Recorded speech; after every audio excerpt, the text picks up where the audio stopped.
మాటల మాంత్రికుడు. మైక్ అందుకున్నాడు అంటే సరే మారు మోగాల్సిందే.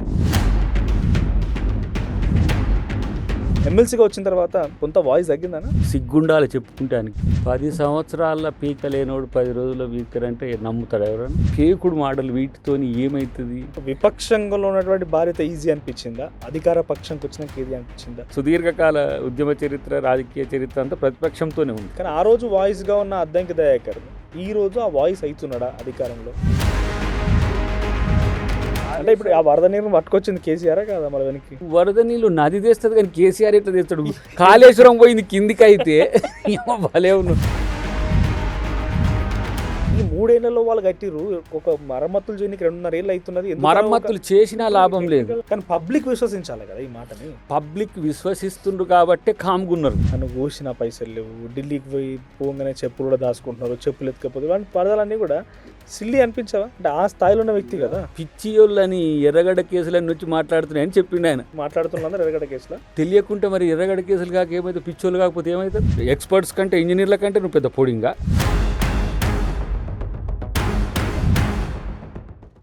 అంటే ఇప్పుడు ఇవన్నీ లెక్కలు ఉన్నాయి. ఈ 2.5 సంవత్సరాల గవర్నమెంట్ వచ్చినప్పుడు నాకు తెలిసి, నాకున్న అవగాహన ప్రకారం, నాలెడ్జ్ ప్రకారం, నాకు గుర్తున్న ప్రకారంగా అసెంబ్లీలో 2-3 సార్లు జరిగింది ఇదే ప్రజెంటేషన్. కాళేశ్వరం మీద ప్రజెంటేషన్, ఉత్తమ్ కుమార్ రెడ్డి ఒకసారి పెట్టడము, రేవంత్ రెడ్డి ఒకసారి మాట్లాడము. ఇక ప్రజాభవన్లో అయితే నాకు తెలిసి ప్రతి 3 నెలలకు ఒకసారి జరుగుతున్నది ప్రజెంటేషన్. మీరు ప్రజెంటేషన్ పెట్టిన మరుసటి రోజు వాళ్ళు ప్రజెంటేషన్లు పెడతారు. ఇవన్నీ జరుగుతూనే ఉన్నాయి కదా. పబ్లిక్ ఎవరి వైపు ఉన్నారని మీరు అనుకుంటున్నారు? పబ్లిక్ బీఆర్ఎస్ నమ్మట్లేరని నేను అనుకుంటున్నా. ఎందుకంటే వాళ్ళ మాట నమ్మితే వాళ్ళకు ఓట్లు వేస్తారు, వాళ్ళ చుట్టూ వస్తారు. మనోడు సుమన్ చెప్పే కదా, మనం రైతుల సమస్యల గురించి కొట్లాడుతుంటే ఒక్కలన్నీ వస్తుర్రా, 3-4 వస్తే మనమే ఉంటున్నాం దాంట్లో అన్నది నువ్వు వినలేదా? అది లిట్మస్ కాదా? ప్రజా ఉద్యమం వేరు. లేదంటే రైతులు ఇప్పుడు రైతులు మొన్న పంట కొనలేదని చెప్పేసి అందరు బయటికి మాట్లాడింటారు. పంటని ఎందుకు అని అంటే ఎనారమస్గా మనకు పంట ఒకటేసారి దిగుబడి పెరిగింది. మనము 8,000 పైచిలకు 8,600 పైచిలకు కొనుగోలు సెంటర్లు పెట్టినా కూడా గతం కంటే 10% ఎప్పుడు పెంచుతూ పోతాం కదా. 6,000 నుంచి 7,000, 7,000 నుంచి 8,000 పెట్టినా కూడా ఇంకా పంట కొనుగోలు కేంద్రాలు కావాలని డిమాండ్ వచ్చింది. ఎందుకు? పంట పెరిగింది కాబట్టి. మనం ఇప్పుడు 1 కోటి మెట్రిక్ టన్నులకు 1,40,00,000 తేడా ఉంటుంది కదా. డేస్ కూడా ఎక్కువ పడుతుంది. అంత ప్రికాషన్ తీసుకున్నా కూడా రైతులు మా ఒడ్డు దడుస్తున్నాయి సార్, మాకు ఇవి పెట్టండి, మా కలెక్టర్లను లారీలను పంపించమనండి, వాళ్ళు డిమాండ్స్ మాకు కూడా చేసేది. ఎక్కడ ఉంటే ఆ కలెక్టర్ ఫోన్ చేసి సార్ అక్కడ అంటే లాస్ట్ ఎంత అంటే 1,00,000 మెట్రిక్ టన్నులు కొన్ని జిల్లాలలో కళ్ళాల్లో ఉండే. అప్పుడు ఏం స్పెషల్ డ్రైవ్ పెట్టిండ్రు. ఎక్కడ పోతున్న లారీని పట్టుకొచ్చుడు, ఫస్ట్ మిల్లుకు తీసుకుపోవడం. ఖాళీగా పోయే లారీని ఉంచకుండా పాపం కలెక్టర్లు, ఆర్డీఓలు, ఎంఆర్ఓలు అంతా చాలా సీరియస్గా చేసిండ్రు. కాబట్టి మనం కొనగలిగినాం. ఒక దశ కంజెషన్ వచ్చినప్పుడు 54,00,000 మెట్రిక్ టన్నులు ఉండే. మళ్ళీ మంత్రి గారు జూమ్ మీటింగ్ పెట్టి అందరినీ కలెక్టర్లతో పాటు అక్కడ లోకల్ ఎమ్మెల్యేలు, ఎమ్మెల్సీలను అంతా ఇన్వాల్వ్ చేసి ఏం సమస్యలు ఉన్నాయి, మీకు గన్ని బ్యాగ్స్ సమస్య ఉంటే గన్ని బ్యాగ్స్ చేయడము, లారీలు కాకపోతే ట్రాక్టర్స్ని ఆల్టర్నేట్ చేయడము, తర్వాత అక్కడ అధికారులను కూడా కొన్ని ఇటు డిప్యూట్ చేయడం చేసి ఫాస్టర్ వే ఫటాఫట్ కొనగలిగినాం. కంజెషన్ వచ్చినప్పుడు ఆ ప్రయత్నం చేసినాం. సమస్య వాళ్ళ నుంచి వచ్చినప్పుడు ప్రభుత్వం ఇమ్మీడియట్గా స్పందిస్తుంది. కానీ వీళ్ళు మాట్లాడితే స్పందించాలంటే వీళ్ళు అంతా అబద్ధాలకు పెద్ద కొడుకు లెక్క తిరుగుతూ ఉన్న వీళ్ళ గురించి మనం ఏం మాట్లాడతాం? ఆ రోజు ప్రతిపక్షాలు ఉన్నప్పుడు మీరు కూడా గొడవ చేసి ఉంటారు కదా. డెఫినెట్గా. ఇప్పుడు నేనే ఉన్నా తుంగతుర్తిలో పోయిన, నేను మన సెంటర్లకు పోయినా, ఐకేపీ సెంటర్లకు పోయినప్పుడు వాళ్ళు ఎన్ని రోజులు అయిందంటే 10 రోజులు 12 రోజులు. ఇది పక్కన పెడితే రాత్రి నేను ఒకరోజు ఖమ్మం పోయి వస్తున్నాను నైట్లో, మా తుంగతుర్తి మీదకి వెళ్ళి వస్తున్నా. ఏది కొత్తగా రోడ్డు పడింది ఇప్పుడు. వస్తుంటే రోడ్డు పొడవున మనము వాకర్స్ బే ఉంటుంది కదా, బైక్ పోయి అటు సైడ్ మొత్తం కళ్ళమే. ఇక నువ్వు తప్పిదారి నువ్వు ఈ మెయిన్ స్ట్రీమ్ నుంచి కనుక నువ్వు ఇటు వచ్చేస్తే ఇటు కళ్ళమే అటు కళ్ళమే. తర్వాత తడిసి ముద్దయి మొలకెత్తి ఆ రోజులు చూసిన నేను, అరే ఇదేంది పరిస్థితి, ఎప్పుడైనా ఇట్లా లేదు కదా ఏంటి అని అంటే, అప్పట్లో వరి వేసుకోవద్దు అని ఆయన ఇంటెన్షన్. వరి వేస్తే ఉరే అని, వరి వేయకండి అని ఉద్దేశపూర్వకంగా కొనకుండా రైతులు నష్టం చేసిండు. మళ్ళీ ఈ వడ్లే మళ్ళీ మొలకలైనవి. అంత దీనస్థితిని తెచ్చింది. ఇప్పుడు మనం 1,40,00,000 అయినా కొంటున్నాం, కేంద్రం 50% కొంటా అన్న మనం కొని ఏం చేస్తున్నాం, సన్న బియ్యానికి డైవర్ట్ చేస్తున్నాం.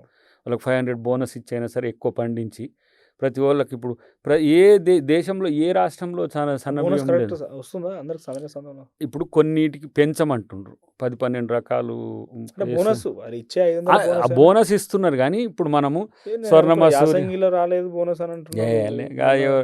టీఆర్ఎస్ లో మాట్లాడిన పబ్లిక్ లోనే మా ఫాదర్ ఇచ్చారు కొన్ని రకాలకు పెంచాలంటున్నారు. దాంట్లో ఉండుంటది మన పంట. లేదు 500 రూపాయలు ఇచ్చేదే వస్తలేవు కంపల్సరీ. అది ఎంత కష్టపడైనా ఆర్థిక మంత్రి గారితో కొట్లాడైనా ఉత్తమ్ గారు వాటికి సంబంధించిన గిట్టుబాటు ధర విషయంలో కూడా మీరు మక్కలు కూడా కొంటున్నాం కదా, అన్ని రకాల. ఇప్పుడు మనం ఇచ్చిన దాంట్లో సీట్లో ఈ పంటకి ఇంత ఇస్తా అన్న దాంట్లో ఎక్కడ కూడా తగ్గట్లే. కొనడంలో వేగవంతం చేయమంటారు ఇప్పుడు కొన్ని పంటలు. ఇప్పుడు పత్తి కూడా చాలామంది తగ్గించేసిండ్రు. తర్వాత మక్కలు కూడా ఇప్పుడు గ్రాడ్యువల్గా తగ్గుతుంది, కానీ వరి శాతం పెరుగుతున్నది. మనకి ఎంత 2,80,00,000 పైచిలకు ఒక సంవత్సరానికి వచ్చింది. మనం దానికి ఒక్క వరికి మనం ఇచ్చిన ఏమంటాము వెచ్చించిన రూపాయలు ఎంత తెలుగు 40,000 కోట్లు ఒక సంవత్సరానికి. అది వివిధ రూపాల్లో భరోసా కావచ్చు, రుణమాఫీ కావచ్చు, లేకపోతే ఇతరాత్ర ఏవైతే ఉన్నాయో వాటిని మనం ఒక్క పంటకు రుణమాఫీ దీంట్లో కలవదు, కానీ ఈ వీటికి సంబంధించి 40,000 కోట్లు పెడుతున్నాం మనం. కానీ మీరు ఇంప్లిమెంటేషన్లో లేకపోతే మీ ఆలోచన ప్రకారం ఉంటే ఉండొచ్చు, కానీ గ్రాస్ లెవెల్ ఇంప్లిమెంటేషన్ ఉందా ఆ స్థాయిలో అని? అది లేకపోతే సిస్టమ్ ఎప్పుడో చెడిపోతుండే. చూడు, చిన్న కంజెషన్నే ఎంత ఫ్లేరప్ చేసింది అంటే కొనాలి ఫాస్ట్గా అనే రైతు మాటనే ఇమీడియట్గా మనం యాక్టివేట్ అయినాం. ఒకవేళ అక్కడ తప్పు జరుగుతుంది అంటే చెప్పితే దాన్ని ఇమ్మీడియట్ రెస్క్యూ చేస్తున్నాం. బాధ్యత రహితంగా ఉండడం ఉండదు. చెయ్యలేని స్థితి. ఇప్పుడు డబ్బు ఉంది, డబ్బు లేదు కాబట్టి చేయలేమని చెప్తుంటే కూడా అది చేయలేమంటారు అట్లా చెప్తాడు ఆ ముఖ్యమంత్రి. అంటే మరి లేనప్పుడు లేక ఉన్నాయని చెప్పి అబద్ధాలు ఆడతాడా కేసీఆర్ లాగా? కాబట్టి అక్కడ సమస్య గ్యాపు ఆ ప్రభుత్వానికి ఈ ప్రభుత్వానికి ఏంది, లేనిది ఉన్నట్టు ఇటు దాటు అటు ఇటు చేసి వాళ్ళు బులబుచ్చకాయలు చేసేది. కానీ ఇక్కడ పారదర్శకంగా ఉంటుంది. చేస్తాడు అంతే. చేయలేమనేది చేయలేము. ఇప్పుడు ఉద్యోగులు చూడండి, ఇప్పుడు బెనిఫిట్స్ అడుగుతున్నారు, రిటైర్మెంట్ బెనిఫిట్స్ ఇవ్వండి. ఇంటి పెద్దగా డైరెక్ట్గా ఇంటి పెద్ద అంటే ఆయన ముఖ్యమంత్రి ఆ స్థాయిలో ఉండి నన్ను కోసిన పైసలు లేవు, ఢిల్లీకి పోయి పోగానే చెప్పులు కూడా దాచుకుంటున్నారు, చెప్పులు ఎత్తుకపోతే వాటి పదాలన్నీ కూడా సిల్లీ అనిపించవా? అంటే ఆ స్థాయిలో ఇక నేను అంటే ఉన్నది చెప్పుకుంటే కొంతమంది ఇబ్బంది పడతారు, కొంతమంది ఇబ్బంది పడరు. అంటే పబ్లిక్ని అధైర్యపరచడమే కదా, పబ్లిక్ మెంటల్గా ప్రిపేర్ చేయడం. మొన్న మోడీ వచ్చిండు, డీజిల్ ఎక్కువ వాడకండి, పొదుపును పాటించండి, లగ్జరియస్ని ఆపేయండి. ఎందుకన్నాడు? వీఆర్ ఇన్ ఎక్కడ రెసిషన్లో ఉన్నాం, we're entering to the recession zone. El Nino వస్తుంది కాబట్టి ఇంకా కరువు వస్తే పొదుపును పాటిస్తే మనం దాంట్లోకి వెళ్ళి బయటపడతాం అనేది. మనం ఎంత కరువు వచ్చినా భారతదేశం బయటపడితే దానికి కారణం సేవింగ్సే, అది వేరు.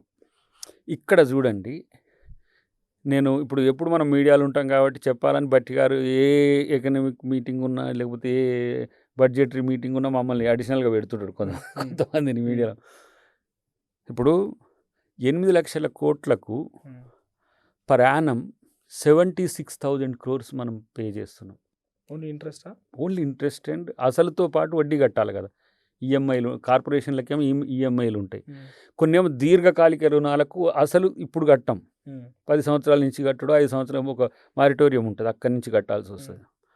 కానీ ఇప్పుడు షార్ట్ టైం కానీ కొన్నిటికి ఎక్కువ డెట్. ఇప్పుడు కాళేశ్వరానికి అసలు కొంత కట్టి వడ్డీ కట్టాలి, కొన్నిటికి వడ్డీనే కట్టాలి, కొన్నిటికి ఈఎంఐలు ఉంటాయి.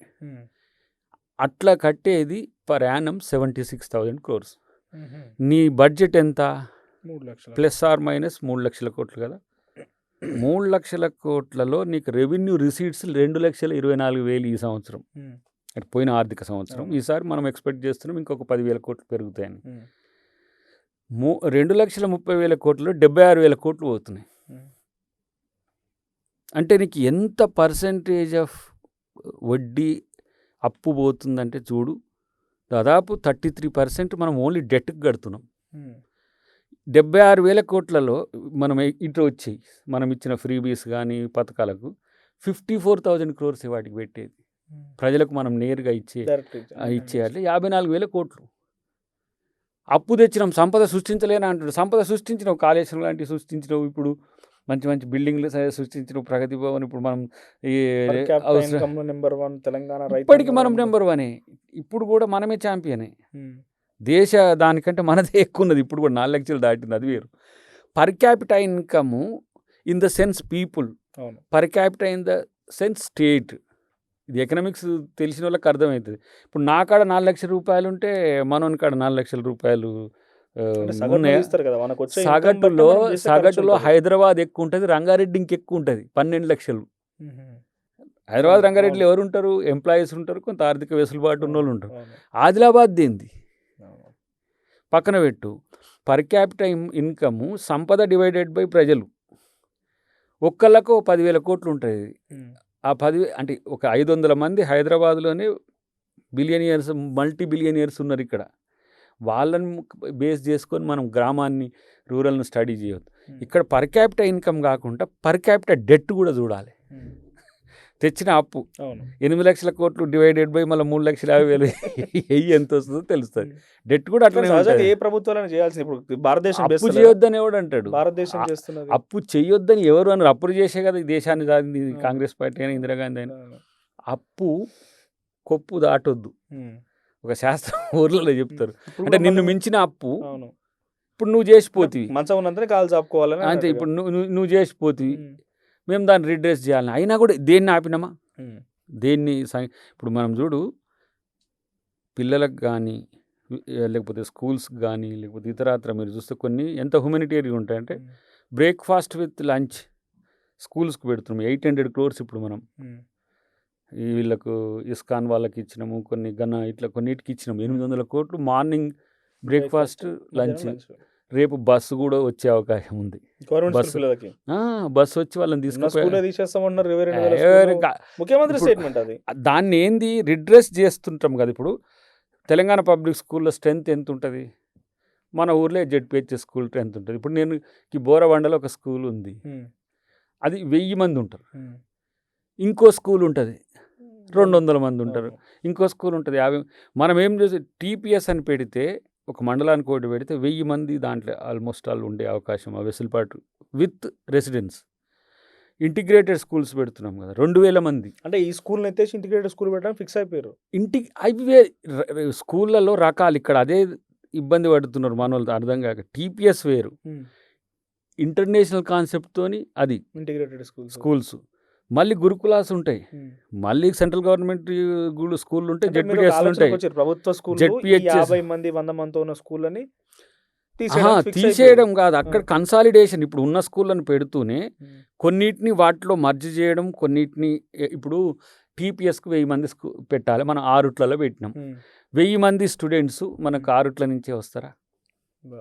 కానీ ఇక్కడ మీకు తెలియదు ఏమన్నా, తుంగతుర్తి ఉదాహరణకు తీసుకోరు. చెప్పు, మనదే చెప్పు ఎగ్జాంపుల్. ఓ ప్రధాన 5వ తరగతి వరకు స్కూల్ ఉన్నది, ఒకటి ప్రైమరీ స్కూల్ ఉంది అనుకోండి. దాన్ని అట్లనే రిడ్రెస్ చేస్తాం, దాన్ని మంచిగా చేస్తాం. ఓకే, ఆ స్కూల్ వరకు అలా 50 మంది ఉన్నా 100 మంది ఉన్నా దాన్ని అట్లా రిడ్రెస్ చేయడము, ఓకే. దాన్ని పెంచడం. ఇప్పుడు మనకి ఎగ్జాంపుల్ మధిరాల అడ్ రోడ్ కాడికి అందరికి కనెక్టివిటీ ఉంటుంది, నూతనకల్ కనెక్టివిటీ ఉంటుంది, తుంగతుర్తి కనెక్టివిటీ ఉంటుంది. ఆడ నువ్వు ఇంటర్నేషనల్ స్కూల్ పడింది అనుకో, 2000 మంది ఉంటారు. లోకల్ ఆ మండలంతో పాటు చుట్టుపక్కల మండలాలను కూడా మనం దాంట్లో ప్రతి నియోజకవర్గానికి ఒకటి వేసినాం మనం. పిల్లలు ఎట్లా వస్తారు అడిగి, ఎట్లా వస్తారు? అదే ఇప్పుడు లోకల్ చిన్న, ఇప్పుడు దీంట్లో యూకేజీ, ఎల్కేజీ, 5th వరకు ప్రభుత్వ ఉపాధ్యాయుల యొక్క సంఖ్య తగ్గుతుంది. ఇప్పుడు ఉన్నటువంటి దాంట్లో ఉన్నదాన్నే కరెక్ట్గా మెర్జ్ చేయలేకపోతున్నప్పుడు ఒకటేసారి హై బర్డెన్ పడుతుంది. ఇప్పుడు నువ్వు అన్న దాంట్లో చిన్న బడుల సంగతి ఏందనే దాని దగ్గర ఫస్ట్ క్లారిటీ ఇస్తాను నీకు. చిన్న బడులు ఉన్న వాటిని ఉన్న రకంగా దాన్ని క్వాలిటీని పెంచడం, స్థాయి అనే దానికంటే కూడా 5వ తరగతి నుంచి 10వ తరగతి చేస్తలేము. 5వ తరగతి వరకు స్టాఫింగ్ ఉండాలి, స్టూడెంట్ టీచర్ రేషియోతో పాటు దాన్ని మధ్యాహ్న భోజన పథకం, బ్రేక్ఫాస్ట్ని స్ట్రీమ్ లైన్ చేస్తూ వీటిని కన్సాలిడేట్ చేయడం ఫేజ్ 1. రెండవది నాకున్న challenge private or corporate schools. వీటిలో ధీటుగా నేను ఉండాలి. ఎలా?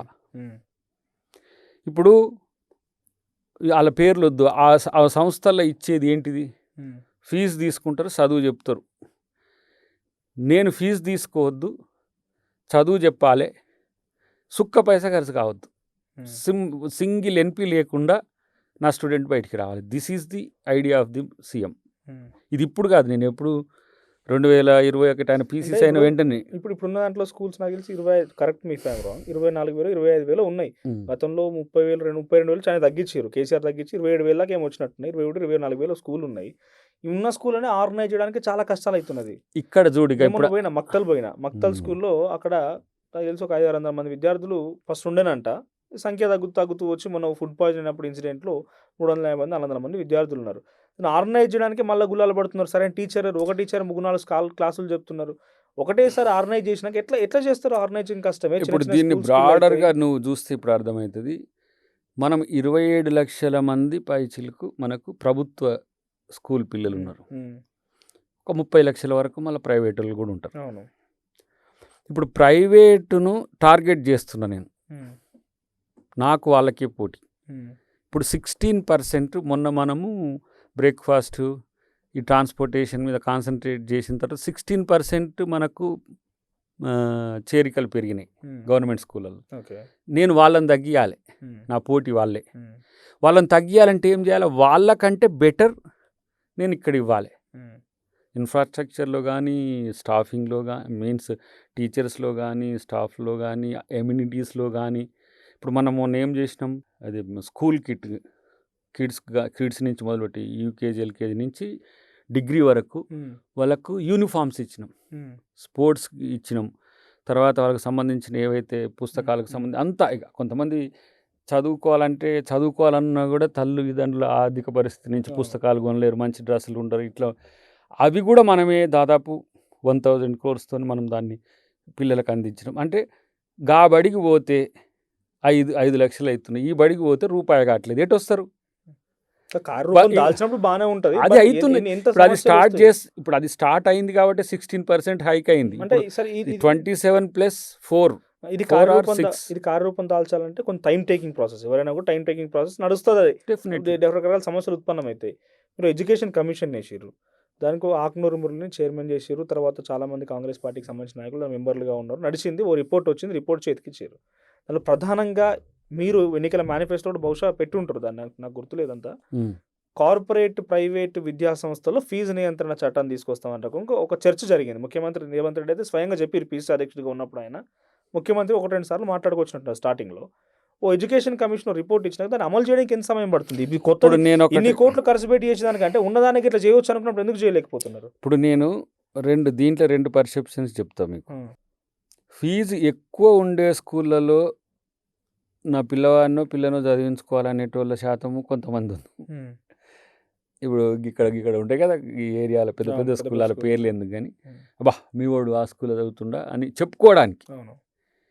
నేను గవర్నమెంట్ స్కూల్లో చదివినా, నేను ఇట్లా పాస్ అయినా అని చెప్పి మొన్న నేను ట్రైబల్ మన రెసిడెన్షియల్ స్కూల్ వాళ్ళ మీటింగ్, తర్వాత ఎస్సీ, అంతకుముందు ఎస్సీ, దాంట్లో పిల్లలు నీ కార్పొరేట్ స్కూల్స్ కంటే మల్టిపుల్ యాంగిల్స్లో వాళ్ళు పెర్ఫార్మెన్స్ చూపిస్తున్నారు. ఎడ్యుకేషన్లో, స్పోర్ట్స్లో, తర్వాత ఇతర ఆటల్లో, తర్వాత ఐక్యూలో. కాంపిటేటివ్ ఎగ్జామ్సే కదా కొలబద్ద ఒక స్టూడెంట్. వాళ్ళు అన్ని రకాలుగా నేషనల్ ఇంటర్నేషనల్ వాటిల్లో పాల్గొంటున్నారు. నేను ఇప్పుడు చెప్తా పర్సెప్షన్లో ఫీజుల నియంత్రణ, వీడు తగ్గట్లేడు అని అంటే సీక్రెట్గా కూడా వాళ్ళు మీరు ఇట్లా ఇస్తేనే, ఇది డొనేషన్ కింద ఇట్లా ఇస్తేనే మీకు మీ పిల్లగానికి సీట్ ఇస్తామంటే కూడా పోయి కట్టేటోళ్ళు ఉండరు. నేను అది పక్కన పెట్టు, నేను చెప్పబోతున్నది విను. దీనికంటే బెటర్ స్కూల్ నువ్వు ఇస్తే మధ్యతరగతి, దిగువ మధ్యతరగతి, పేద, నా ఎజెండా వీళ్ళే కదా. బిర్యానీ తింటానికి నేనేం సాంబార్ పోయినక్కర్లే, పేదోనికి ఇంత అన్నం పెట్టడమే కదా నా లక్ష్యం. నేను మంచి విద్యను అందిస్తా అని చెప్తున్నా. ఇప్పుడు ఆకునూరు మురళి గారు చేసిన స్కూల్ ఆరుట్లను వారే లోకల్ భాగస్వామ్యం 17 కోట్లతో కట్టిండ్రు ఆ స్కూల్. చందాలు వేసుకుని గవర్నమెంట్ కూడా ఇచ్చింది. ఒక మోడల్ స్కూల్గా దాన్ని తయారు చేసినాం. ఇప్పుడు మీకు 570 మండలాల్లో మనం ఫస్ట్ లెవెల్లో 20 crores ఒక స్కూల్ కట్టించుకుంటే ఏమవుతుంది? ఎవరైతే అక్కడికి పోయి చదువుకోగలిగే పోతారు. మనకు 20 villages యావరేజ్గా ఉంటాయి ఒక మండల్కి, మినిమం 20 అటు ఇటుగా ఉంటాయి. ఒక 10 villagesకి ఒక స్కూల్, 10 సెకండ్ ఫేజ్లో ఇంటిగ్రేటెడ్ స్కూల్స్ నియోజకవర్గ స్థాయిలో ఉంటాయి. ఈ స్కూల్స్ని ఇట్లనే ఉంచి ట్రాన్స్ఫర్మేషన్ కూడా అవుతున్నది. అందరికి ఇంగ్లీష్ మీడియం స్కూల్ కావాలని కూడా చాలామంది డిమాండ్లో ఉన్నారు. ఏది సెమీ అర్బన్, నాట్ అర్బన్, అది మన రూరల్. వీటి గ్రేడింగ్ పెరుగుతున్న కొద్దీ దాన్ని పెంచుకుంటూ పోవడం మనం చేయాల్సిన పని. ఇప్పుడు ఈ ప్రయత్నం కానీ కొన్ని కోట్లు ఖర్చు అవుతుంది మీకు తెలియదు. తప్పకుండా రక సమస్యలు ఉత్పన్నం అవుతాయి. అది కారు రూపం దాల్చిన మస్తు టైం పడుతుంది. One time investment of course. కానీ ఉన్నదాన్ని కొన్ని కోట్లకు పడగలెత్తిన ఈ విద్యా సంస్థలని కూడా మీకు తెలియదు ఏం కాదు. ఎన్ని రకాలుగా ఆత్మహత్యలు చేసుకుంటారు పిల్లలు, ఎన్ని ఇబ్బంది పడుతున్నారు అనేది ఒక కలం పొడితో అయిపోద్ది కదా. ఈ కమిషన్ యొక్క రిపోర్ట్ని అమలు చేయండి అని ఒక విద్యాశాఖ నిర్ణయం తీసుకుంటే అయిపోద్ది కదా. ఇప్పుడు దీంట్లో 2 రకాలుగా ఉన్నాయి. ప్రైవేట్ స్కూల్స్ వేరు, కార్పొరేట్ స్కూల్స్ వేరు. ప్రైవేట్ స్కూల్స్ యాజమాన్యం, సర్వీసు, బిజినెస్, ఇవి 2 మోటివ్తో వచ్చిండ్రు. ఇది 70s నుంచి ఎక్కువ మొదలైనవి. అప్పుడు పిలిపోయింది అప్పుడున్న దేశంలో ఉన్న ప్రభుత్వ రంగంలో మనం విద్యాసంస్థలను పెంచలేం కాబట్టి ప్రైవేట్ వాళ్ళు కూడా పెట్టమని చెప్పి మనం ఒక అప్పీల్ కూడా ఇచ్చినాం కాంగ్రెస్ గవర్నమెంట్ నేషనల్ ఉన్నప్పుడు.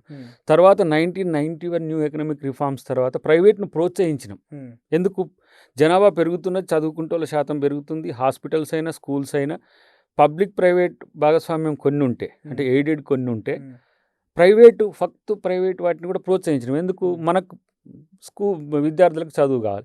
ఇప్పుడు దాన్ని మనం స్లోగా సెట్ బ్యాక్ కావాలంటే ఒకటేసారిగా మార్చలేము. ఇవి ఒకటేసారి మనం ఎట్లా పెంచలేము, వీటిని ఒకటేసారి కూడా తగ్గించకుండా ఒక లంబ గీత పక్కన అంతకంటే పెద్ద గీత గీస్తే అంటే ఇది పెద్దగా అవుతుంది. పెద్ద గీత గీయడం కష్టమే కదా. ఎందుకు కష్టం? కొంత సమయం పడుతుంది.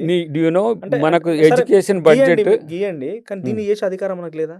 దీన్ని కూడా చేయొచ్చు. వైద్య రంగంలో ఇంత ఫీజులు తీసి ఇంత పెద్ద పెద్ద హాస్పిటల్ పెట్టి దోచుకునేటువంటి ఈ వైద్య రంగాన్ని, ఈ విద్యారంగం చాలా కీలకంగా ఇక్కడ అది చాలా క్వాలిటేటివ్ ప్రశ్న. విను, ఈ రెండే లక్ష్యం ముఖ్యమంత్రి గారికి. దామోదర రాజనరసింహ గారికి వైద్యం ఇచ్చిండ్రు, వారు విద్య ఉంచుకున్నారు. ఈయనకి ఎందుకంటే ఈ 2 డిపార్ట్మెంట్లు చాలా కీలకం. ఇది 30% ఆఫ్ ది ఫ్యామిలీ బడ్జెట్ను మిగులుస్తాయి ఈ 2 డిపార్ట్మెంట్లు కన్సాలిడేట్ చేస్తే. ఒక మనిషికి 10,000 రూపాయలు వస్తే పిల్లల చదువుకు ఏమైనా రోగం వస్తే, దీర్ఘకాలిక రోగం వస్తే పెరుగుతున్నది. దీన్ని మనం స్ట్రీమ్ లైన్ ఎందుకు చేయాలంటే దీనికి కులము లేదు, విద్యకు మతము లేదు, విద్యకు ప్రాంతము లేదు, జిల్లాలు సౌత్ లేదు, నార్త్ లేదు, ఏది ఉండదు. ఇది మనము అన్ని వర్గాలకు ఇవ్వగలిగింది ఏంటంటే ఉచితంగా విద్య, ఉచితంగా వైద్యం. ఉన్న పరిస్థితుల్లో ఉచిత విద్య అందరికి సాధ్యం కానప్పుడు క్రమేపీ ఉచిత విద్య ఇచ్చేటోళ్ళ శాతాన్ని మనం పెంచుకుంటూ పోవాలంటే కార్పొరేట్ కల్చర్కి అగపాటు పడ్డోళ్ళను మనం కార్పొరేట్ స్థాయిలోనే స్కూల్ కట్టాలి. మనం ఏదైతే తక్కువ ఆదాయ వర్గాలు ఉన్నారో వాళ్ళని మనం ఇప్పుడు పబ్లిక్ స్కూల్ వీటిల్లో మనం అకామిడేట్ చేసుకోవాలి. మళ్ళీ దీంట్లో ఐక్యూ స్టాండర్డ్స్ కూడా చూసుకోవాల్సిందే, కానీ వాళ్ళని కంట్రోల్ చేయలేము. వాళ్ళని కంట్రోల్ చేస్తూనే వాళ్ళ కంట్రోల్ ఏముంది? ఇప్పుడు మనము ఫర్ ఎగ్జాంపుల్ మనం ఒక మ్యాండేట్ ఇచ్చినాం, 50,000 రూపాయల కంటే గీళ్ళకు పెరగొద్దు, 1,00,000 రూపాయల కంటే గీళ్ళకు పెరగొద్దు. నీకు ఏమంటారు, ప్రైమరీ అప్పర్ ప్రైమరీనే కాస్ట్లీయెస్ట్ అసలు, డిగ్రీ ఇంటర్మీడియట్ కంటే కూడా నువ్వు చూస్తే. నేనేమంటున్నా, మేము మంచి స్కూళ్ళు పెడుతున్నాం, మీరు వాళ్ళకి ఎక్కువ ఫీజులు చెల్లించకుండా ప్రభుత్వ స్కూళ్ళలో మీరు జాయిన్ చేయించండి. అందుకనే పంతులు కానీ, రాజకీయ నాయకులు కానీ, మంత్రులు కానీ, ఎవరైనా ఎమ్మెల్యేలు కానీ మీరు ప్రభుత్వ స్కూళ్ళనే చదివిస్తే వాళ్ళు కూడా చేస్తారు. కాబట్టి ఇప్పుడు అదొక క్యాంపెయిన్ స్టార్ట్ చేయబోతున్నాం. ఇంకా దాన్ని పీనలైజేషన్ కాకుండా మ్యాండేట్ పెడితే మళ్ళీ వీళ్ళు ఎవరైనా ఫీల్ ఇట్లా కాకుండా దాన్ని ఒక పాజిటివ్ వేలో ప్యాసివ్ చేయడానికి ప్లాన్ చేస్తుంది. ఏదున్నా ఒక్క రోజులు అయ్యేది కాదు నువ్వు అన్నట్టు. కానీ ఎవరు చేయాలి మరి? ఒక విధ్వంసం జరుగుతున్న క్రమంలో మనం దాన్ని ఇప్పటికున్న క్వశ్చన్ ఒకటే, మనం ఆల్రెడీ క్రియేట్ చేసుకున్నాం. మనం ఈ ఇల్లు పాడైందని అంటే ఎంతమంది ఒక మాట చెప్తా, కంట్రోల్ చేయలేము. పేద వర్గాల వాళ్ళు నువ్వు అనుకుంటున్న కార్పొరేట్ స్కూల్లో ఎంతమంది చదువుతారు అనుకుంటున్నారు? లక్షల మంది అలానే చదువుతారు. ఎందుకు చదవాలి? దాంట్లో ఆల్టర్నేట్ లేదు కదా. ఇప్పుడు ఎందుకు ఆల్టర్నేట్ లేదు? జూనియర్ కాలేజీలో చూద్దామన్నా, ఇప్పుడు మీకు ఉన్న పరిస్థితి తెలుసు, ఏందని గ్రౌండ్ రియాలిటీ అనేది తెలుసు. కానీ ఎమ్మెల్సీగా ఉండరేమో కాదు, నేను వాస్తవం మాట్లాడతాను. చక్కగా కాలేజీ లేదు, మీదికెళ్ళి ఊడిపడతాయి. కాలేజ్ బిల్డింగ్లు ఉండే చెట్ల కింద చదువుతున్నారు, బోర్డులు పెట్టి. ఇంకా కూడా కొన్ని స్కూల్స్ ఉన్నాయి. నేనేమంటున్నా, వీటిని పెంచడమేగా మనం చేయాల్సింది. ఇప్పుడు మనకు డిగ్రీ కాలేజీ లేదు తుంగతుర్తి, ఇది కావాల్సిందే కదా. డిగ్రీ కాకుండా ఆల్టర్నేటివ్ ఎటుపోతున్నారు, ఇంజనీరింగ్ వైపు డైవర్ట్ అవుతున్నారు. ఇప్పుడు మొన్న నిన్న మదిర్లో బట్టి గారు నాకు ఇంజనీరింగ్ కాలేజ్ కావాలని అడిగిండు. ఈ సాంప్రదాయ ఎడ్యుకేషన్ నుంచి ఏమవుతుందంటే ఆల్టర్ అవుతున్నారు. ఇప్పుడు మనకి ఇంతకుముందు తెలుగు భాషాంధ్ర సంస్కృతి ఇటు గురించి కొన్ని ఉండేవి. అటు ఇప్పుడు స్టూడెంట్సే తగ్గిపోతున్నారు ఆ ఏరియా. ఇప్పుడు మనం వీటిని అప్గ్రేడ్ చేయడంతో పాటు స్టాండర్డ్స్ పెంచడం. ఇప్పుడు నేను జిల్లా పరిషత్ నూతన కళ్ళు నేను చదివినప్పుడు కంటే ఇప్పుడు ఇంకా అడ్వాన్స్ అయింది. పిల్లలు ఇంకా మీడియం కోరుకుంటుండ్రు, ఆల్టర్నేట్స్ కూడా కోరుకుంటున్నారు, ఫెసిలిటీస్ కూడా. అట్లాంటప్పుడు నువ్వు అదే స్కూల్లో నేను ఎప్పుడో 88, 89లో చదివిన స్కూల్ లెక్కనే ఇప్పుడు 2026లో ఉండమంటే ఉంటారా మన పిల్లలు? వాళ్ళని అగ్గట్టుగా మనం అప్గ్రేడ్ చేసుకుంటూనే పెంచుదాం. ఇంకా పెంచే ప్రయత్నంలో ఉన్నాం. నీకు 100 స్కూళ్ళు వచ్చినాయంటే ఎంత? 2000 × 100 ఊహించుకో.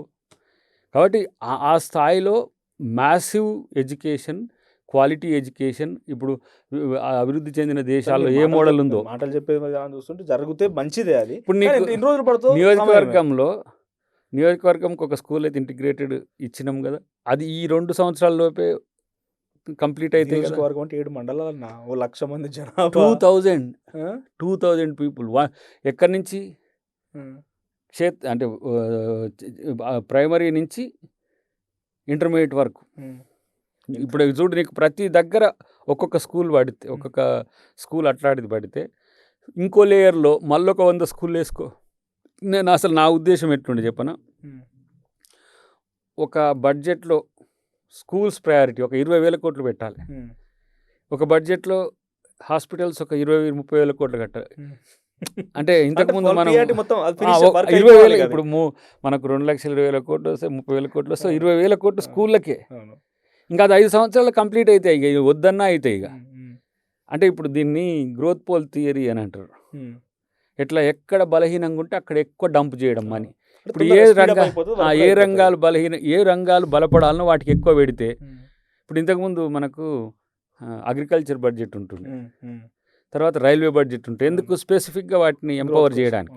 ఇప్పుడు మనం ఇట్లా బడ్జెట్ స్పెసిఫిక్గా డంప్ చేస్తే, ఒక్క టెన్యూర్ కనుక స్కూల్స్ హాస్పిటల్స్ కడితే మినిమం 50 years ఉంటుంది కదా ప్రాపర్టీ. రైట్. ఇవన్నీ డెవలప్మెంట్ యాక్టివిటీస్, మీ నాలెడ్జ్ షేరింగ్ మొత్తం అయిపోయిన తర్వాత కీపింగ్ చేసాడు కంప్లీట్ పొలిటికల్కి వస్తాయి. ఇక కేటీఆర్ మీద గత 10 సంవత్సరాల పాటుగా ప్రతిరోజు ఏదో ఒకటి ఆరోపణ వస్తూనే ఉన్నది. హీరోయిన్లతో సంబంధాలు అన్నారు, ఫార్ములా ఈ రేస్ అన్నారు, ఏదో ఒకటి నిరూపించలేకపోతారు. ఏంది ఈ సిచ్యువేషన్లో? అనేక చర్చా కార్యక్రమాలు ఏకి పారేసారు. కక్ష సాధింపు అంటేనే వెంబడే చేయొచ్చు. వాస్తవ పునాదుల మీద చర్య తీసుకుంటే నువ్వు కూడా నన్ను ఏమన్నావు కదా.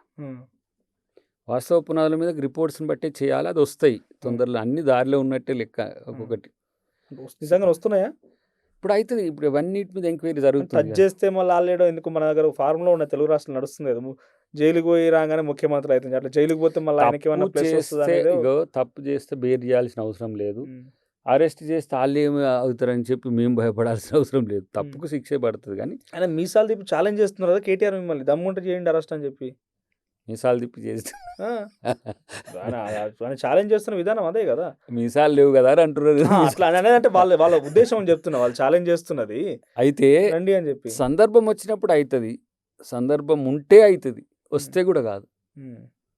ప్రూవ్ అయితే ఎందుకు అరెస్ట్ చేస్తారు మీరే అంటారు కదా. కాకముందు పట్టుకొని అరెస్ట్ చేయ అంటే కూడా అది కాదు. కానీ ఇది పూర్తిగా హీరోయిన్లతో లింకులు పెట్టడం కూడా ఇది పూర్తిగా అంటే ఎంత వాటిని నేనేమంటున్నా, ఒక మంత్రి మాట్లాడతారు దాని గురించి. ఆరోపణలు రాజకీయం, ప్రూవ్ అయితే అది వాస్తవం, అప్పుడు దానికి ఇమ్మీడియట్గా యాక్షన్ ఉంటుంది. కానీ ఆరోపణల మీద మనం చర్చ పెట్టడము, రాజకీయ ఆరోపణల మీద అనేది కూడా మనం పెట్టడం అంత మంచిది కాదు నా ఉద్దేశం. ఎందుకంటే వస్తున్నాయి కదా ఈ ట్రోల్స్ వార్తలు, డేట్ లైన్ లేకుండా వార్తలు, ఫేక్ ఐటీ సెల్ వాట్స్ వాటి మీద కామెంట్ చేయను నేను. ఎందుకంటే అది వాళ్ళకి వ్యక్తిగతంగా కూడా ఇమేజ్ డ్యామేజ్ చేస్తుంది. అట్లాంటప్పుడు నేను కొంచెం ఇట్లాంటి విషయంలో సంయమనంతో ఉంటా. ఇప్పుడు ప్రూవ్ అయిందనుకో ఆ పేరు పెట్టే పిలవచ్చు.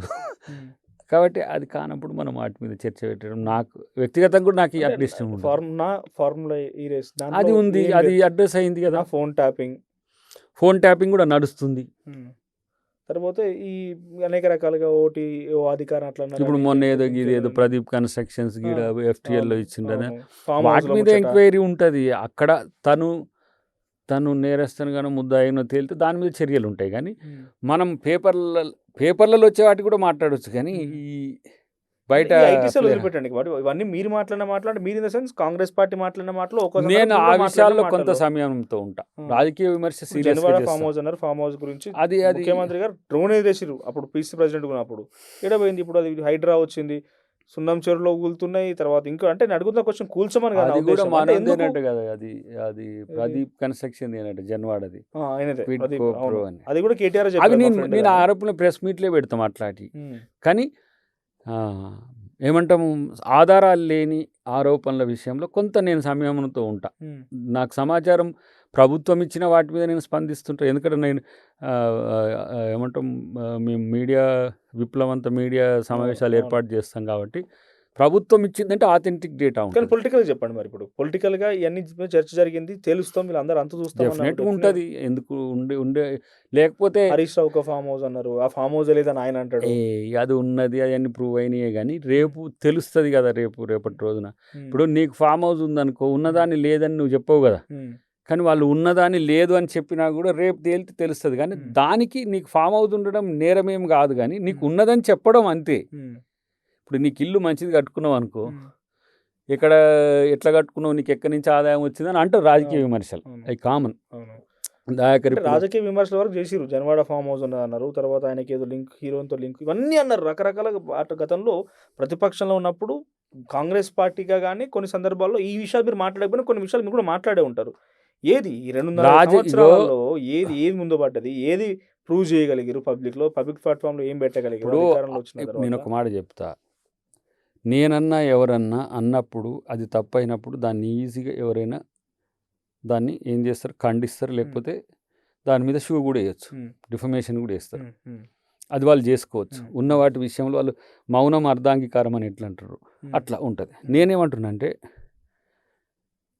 చాలా అంశాలు మాకంటే కేటగిరికల్గా కవిత గారు చెప్తున్నారు.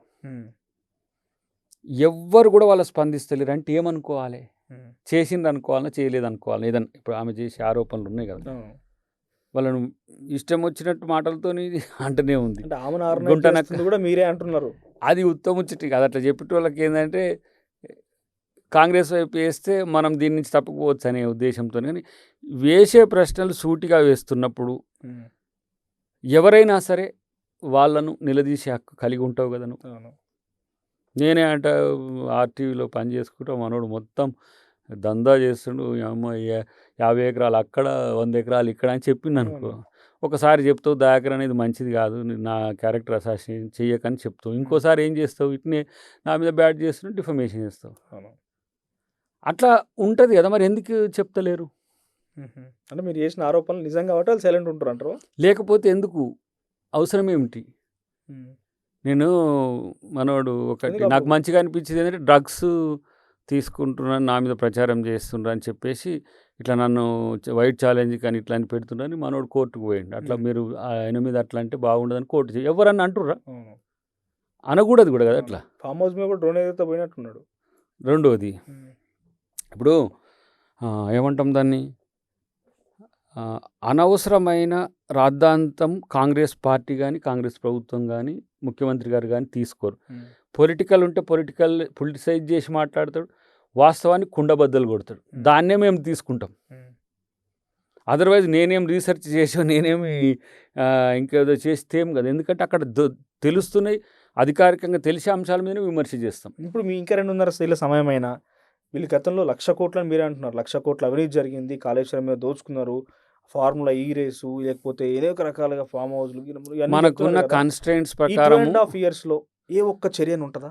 మన కన్స్ట్రెంట్స్ ప్రకారము ఎంత మేరకు ప్రాసిక్యూషన్ చేయగలుగుతాం అనే విషయం ఏమో కానీ క్రైమ్ ఎస్టాబ్లిష్ అవుతుంది డెఫినెట్గా. అదైతే జరుగుతుంది. 5 సంవత్సరాల కాలం చాలా ఎక్కువ కాలం కదా. ప్లాట్ఫామ్లో పబ్లిక్ ముందు వాళ్ళు తప్పు అని నిరూపించగలుగుతారా?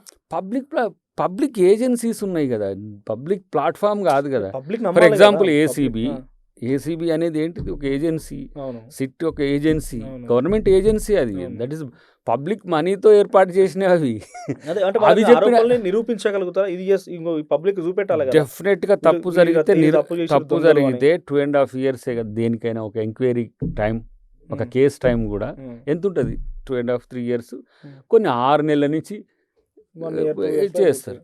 అది డెఫినెట్గా ప్రూవ్ అవుతాయి. ఉమ్, నేను ఎందుకు ఆ మాట అంటున్నా అంటే ఆతృతగా ఆదుర్దాగా చేయాల్సిన అవసరం కంటే కూడా ఉమ్, వాస్తవాల పునాదుల మీదనే చర్యలు జరగాలి. అదర్వైజ్ గవర్నమెంట్ ఎందుకు ఈగర్నెస్ ఎందుకు పెంచుకుంటుంది, అట్లని చెప్పి డ్రాగ్ ఎందుకు చేసుకుంటుంది? ఉమ్. ఇంకో చర్చ కూడా ఉన్నది. రేపటి రోజున అటు ఇటు అయినా లేకుంటే ఇంకేమైనా అదృష్టం దురదృష్టం వాళ్ళు వచ్చినా లేకపోతే మీరు వచ్చినా ప్రభుత్వాలు మారినా కూడా ఫోన్ ట్యాపింగ్ కేసులో రేవంత్ రెడ్డి ఉన్నాడు. అన్ని రోజుల పాటే ఫోన్ ట్యాపింగ్ కేసులో రేవంత్ రెడ్డిని ఏం చేయకుండా కేసీఆర్ కాపాడిండు, తర్వాత కూడా కాపాడుతాడు. మరి ఆయన అందుకే రేవంత్ రెడ్డి 2034 కూడా వరకు, ఆయన 2034 వరకు ఉంటాడు.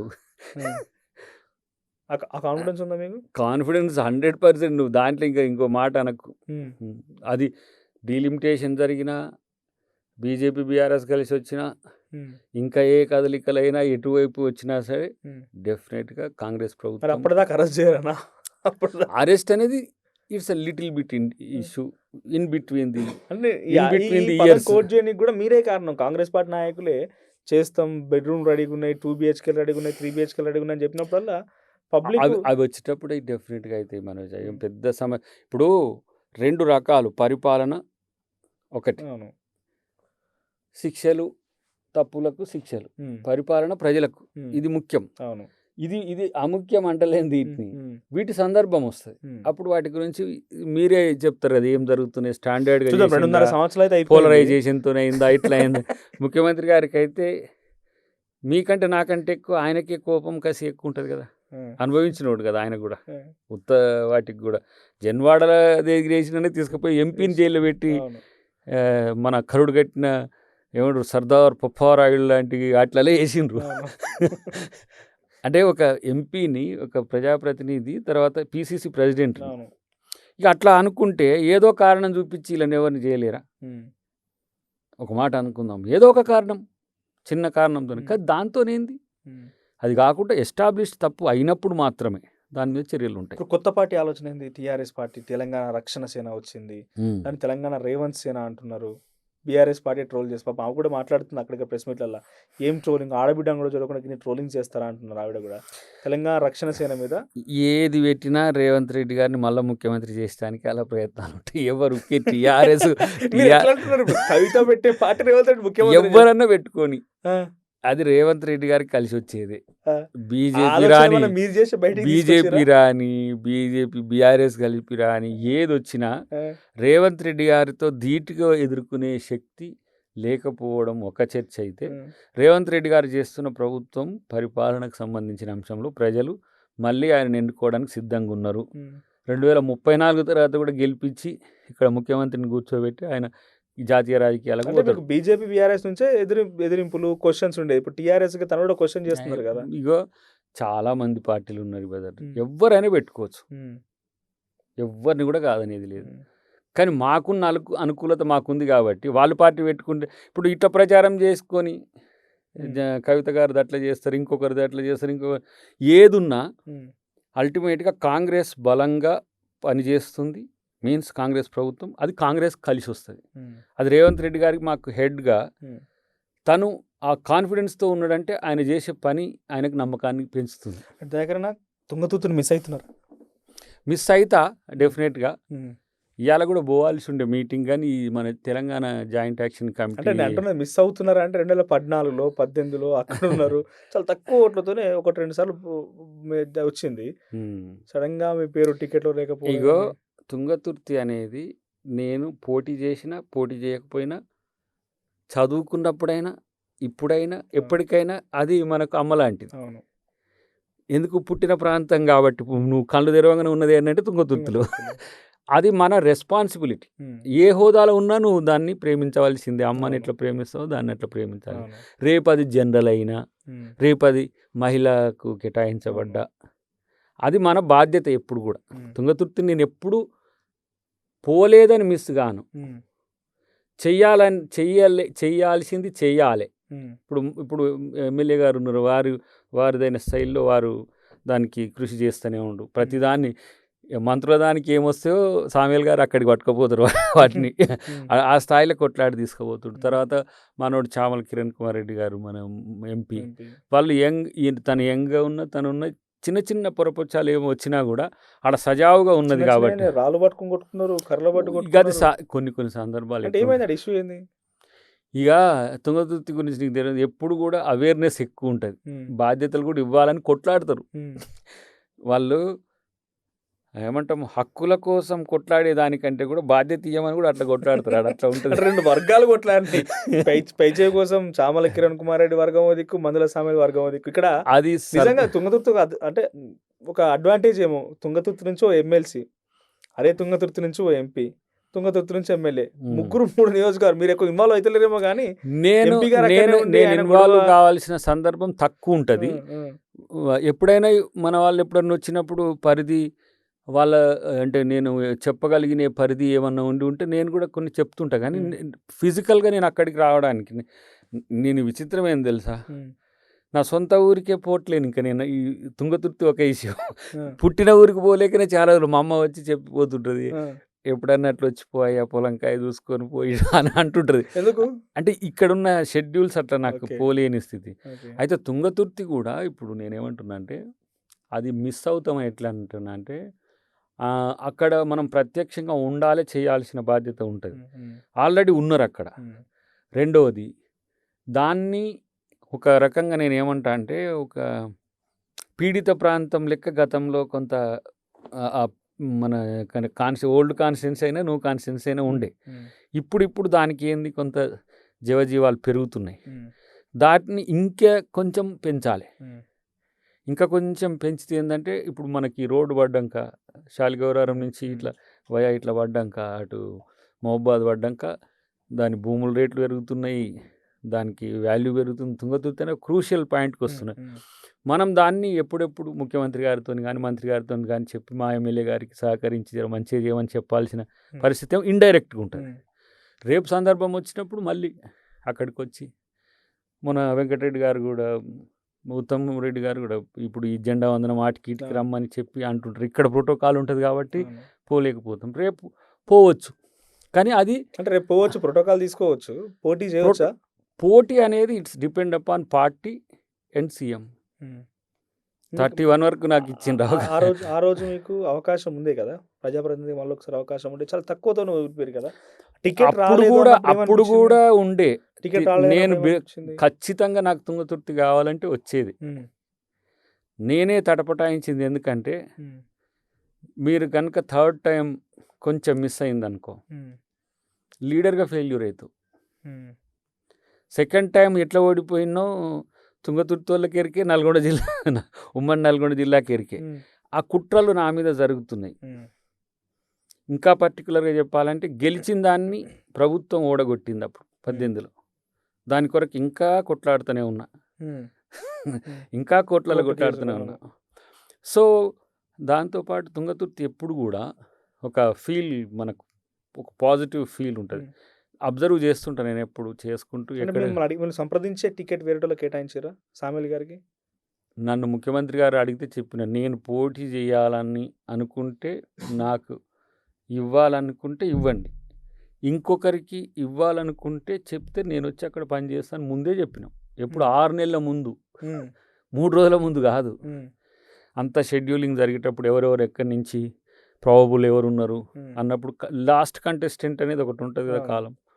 అప్పుడు అడిగినప్పుడు నేను ఆడ అవసరం గెలుస్తా, ఏ సమస్య లేకుండా అని అనిపిస్తే నన్ను ఆప్షన్గా పెట్టుకోండి. లేదు ఇబ్బంది అవుతుంది, వివిధ రాజకీయ కారణాల రీత్యా కూడా సమస్య అవుతుంది అనుకుంటే హోల్డ్ పెట్టండి అని చెప్పి హోల్డ్లో పెట్టింది. చివరి నిమిషంలో జాయిన్ అయ్యారు కదా ఆయన. చివరి నిమిషంలో మన 3 నెలల ముందు ఆయన జాయిన్ అయ్యారు. చాలా మంది ఫీవర్ స్టార్ట్ అయిన తర్వాతనే జాయిన్ అయ్యారు ఆయన. తర్వాత అక్కడ చాలా మందిని కూడా ఆప్షన్ తీసుకున్నారు. చాలా మందిని బయట నుంచి, అంటే బయట జిల్లాల నుంచి అట్లా కూడా తీసుకున్నారు. నేను ఐఎమ్ ఫర్ ది పార్టీ. మీ టికెట్కి ఆ రోజు అడ్డం ఏమన్నా వెంకటరెడ్డి గారు అయ్యారా? ఏం కాదు, ఆయన ఓపెన్గా ముందే ఒక నెల రోజుల ముందే ఇక్కడ నేను కోరుకుంటున్నా ఈఎక్స్ కావాలని, మీరు వైకి ఇచ్చినా జెడ్కి ఇచ్చినా నాకు సంబంధం లేదు. అట్లనే ఇంకో నాయకుడు అట్నే ఇంకా కాంగ్రెస్లో టికెట్ అంటే ఒకరి మీదనే ఆధారపడి ఉండదు. ఏఐసీసీతో పాటు లోకల్ లీడర్షిప్తో పాటు పీసీసీతో పాటు మల్టిపుల్ యాంగిల్స్లు ఉంటుంది. నేను ఏ యాంగిల్ అయినా నాది ఎప్పుడైనా ఎట్లుంటుంది ఎరికేనా, ఇస్తారు చేస్తా, ఇయ్యరు చేస్తా, రెండింటికి ఒకటే. నేను అప్పుడు రాహుల్ గాంధీ గారు నీకు ఎమ్మెల్యే కావాలన్నా ఎంపీ కావాలన్నా నువ్వు ఏం కంటెస్ట్ చేయాలని ఎంపీకి పోదామని అనుకుంటున్నావు అంటే, సార్ నేను పార్టీ కొరకు పనిచేస్తా, మీరు పోటీ చేయి, నేను టికెట్ ఇస్తా అంటే పోయి నేను పని చేసుకుంటా. మీరు ఇంకొకరికి టికెట్ ఇస్తారు కదా, నాకు టికెట్ ఇచ్చినట్టే పోయి ఆడ పని చేస్తా, అదే వేదిక మీద ఉంటా, ఊర్లన్నీ తిరుగుతా అని చెప్పిన.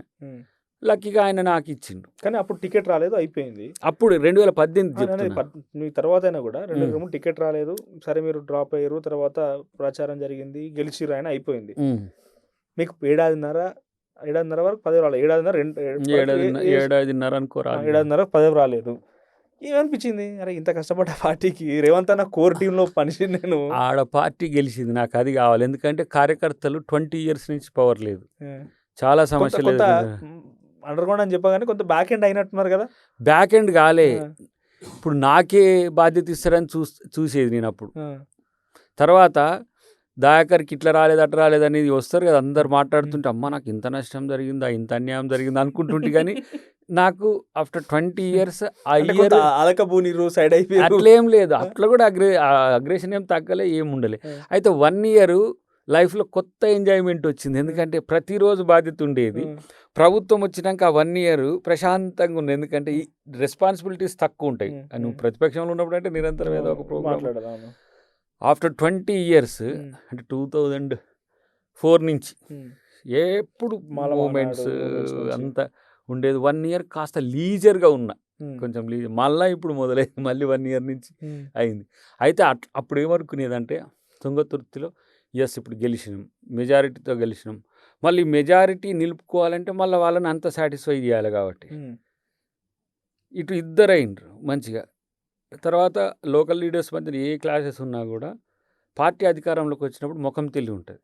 2 times అధికారం, అంతకుముందు మన మోత్కుపల్లి గారు టీడీపీ నుంచి గెలిచింది, గుడిపాటి గారు చేసినప్పుడు. ఇట్లా కంటిన్యూస్గా పవర్ లేకపోతే పార్టీ అంత బలంగా ఉండేది. ఒకవేళ కనుక మనం అధికారంలోకి అంటే అధికారంలో రాకపోయినా అక్కడ ఓడిపోయినా చాలా అరణ్య రోదన ఉంటుండే కార్యకర్తలు. నిజంగా మీకు టికెట్ వచ్చుంటే మందుల సామ్యాల్ గారు కాకుండా అద్దంకి దయాకర్ గెలుచుకోరు అక్కడ. డెఫినెట్గా ఎవరు ఆడ క్యాండిడేట్ ఎవరు పెట్టినా మంచిగా గెలుస్తారనే ఉద్దేశం ఒకటి. రెండోది గెలిచే సీట్లలో ఏమంటారు పాజిటివ్నెస్ని పెంచడానికి మార్జిన్స్ 10,000-15,000 20,000 ఉన్న కాన్నేమో ప్రయోగం చేయలే. మోర్ దాన్ 30,000 ఉన్న దగ్గర ప్రయోగం చేసి కొత్త వాళ్ళని పెట్టడం, వీళ్ళను మనం ఆల్టర్నేటివ్ వినియోగించుకోవచ్చు అనే ఉద్దేశంతో కూడా కొంతమందిని ఆపిండ్రు.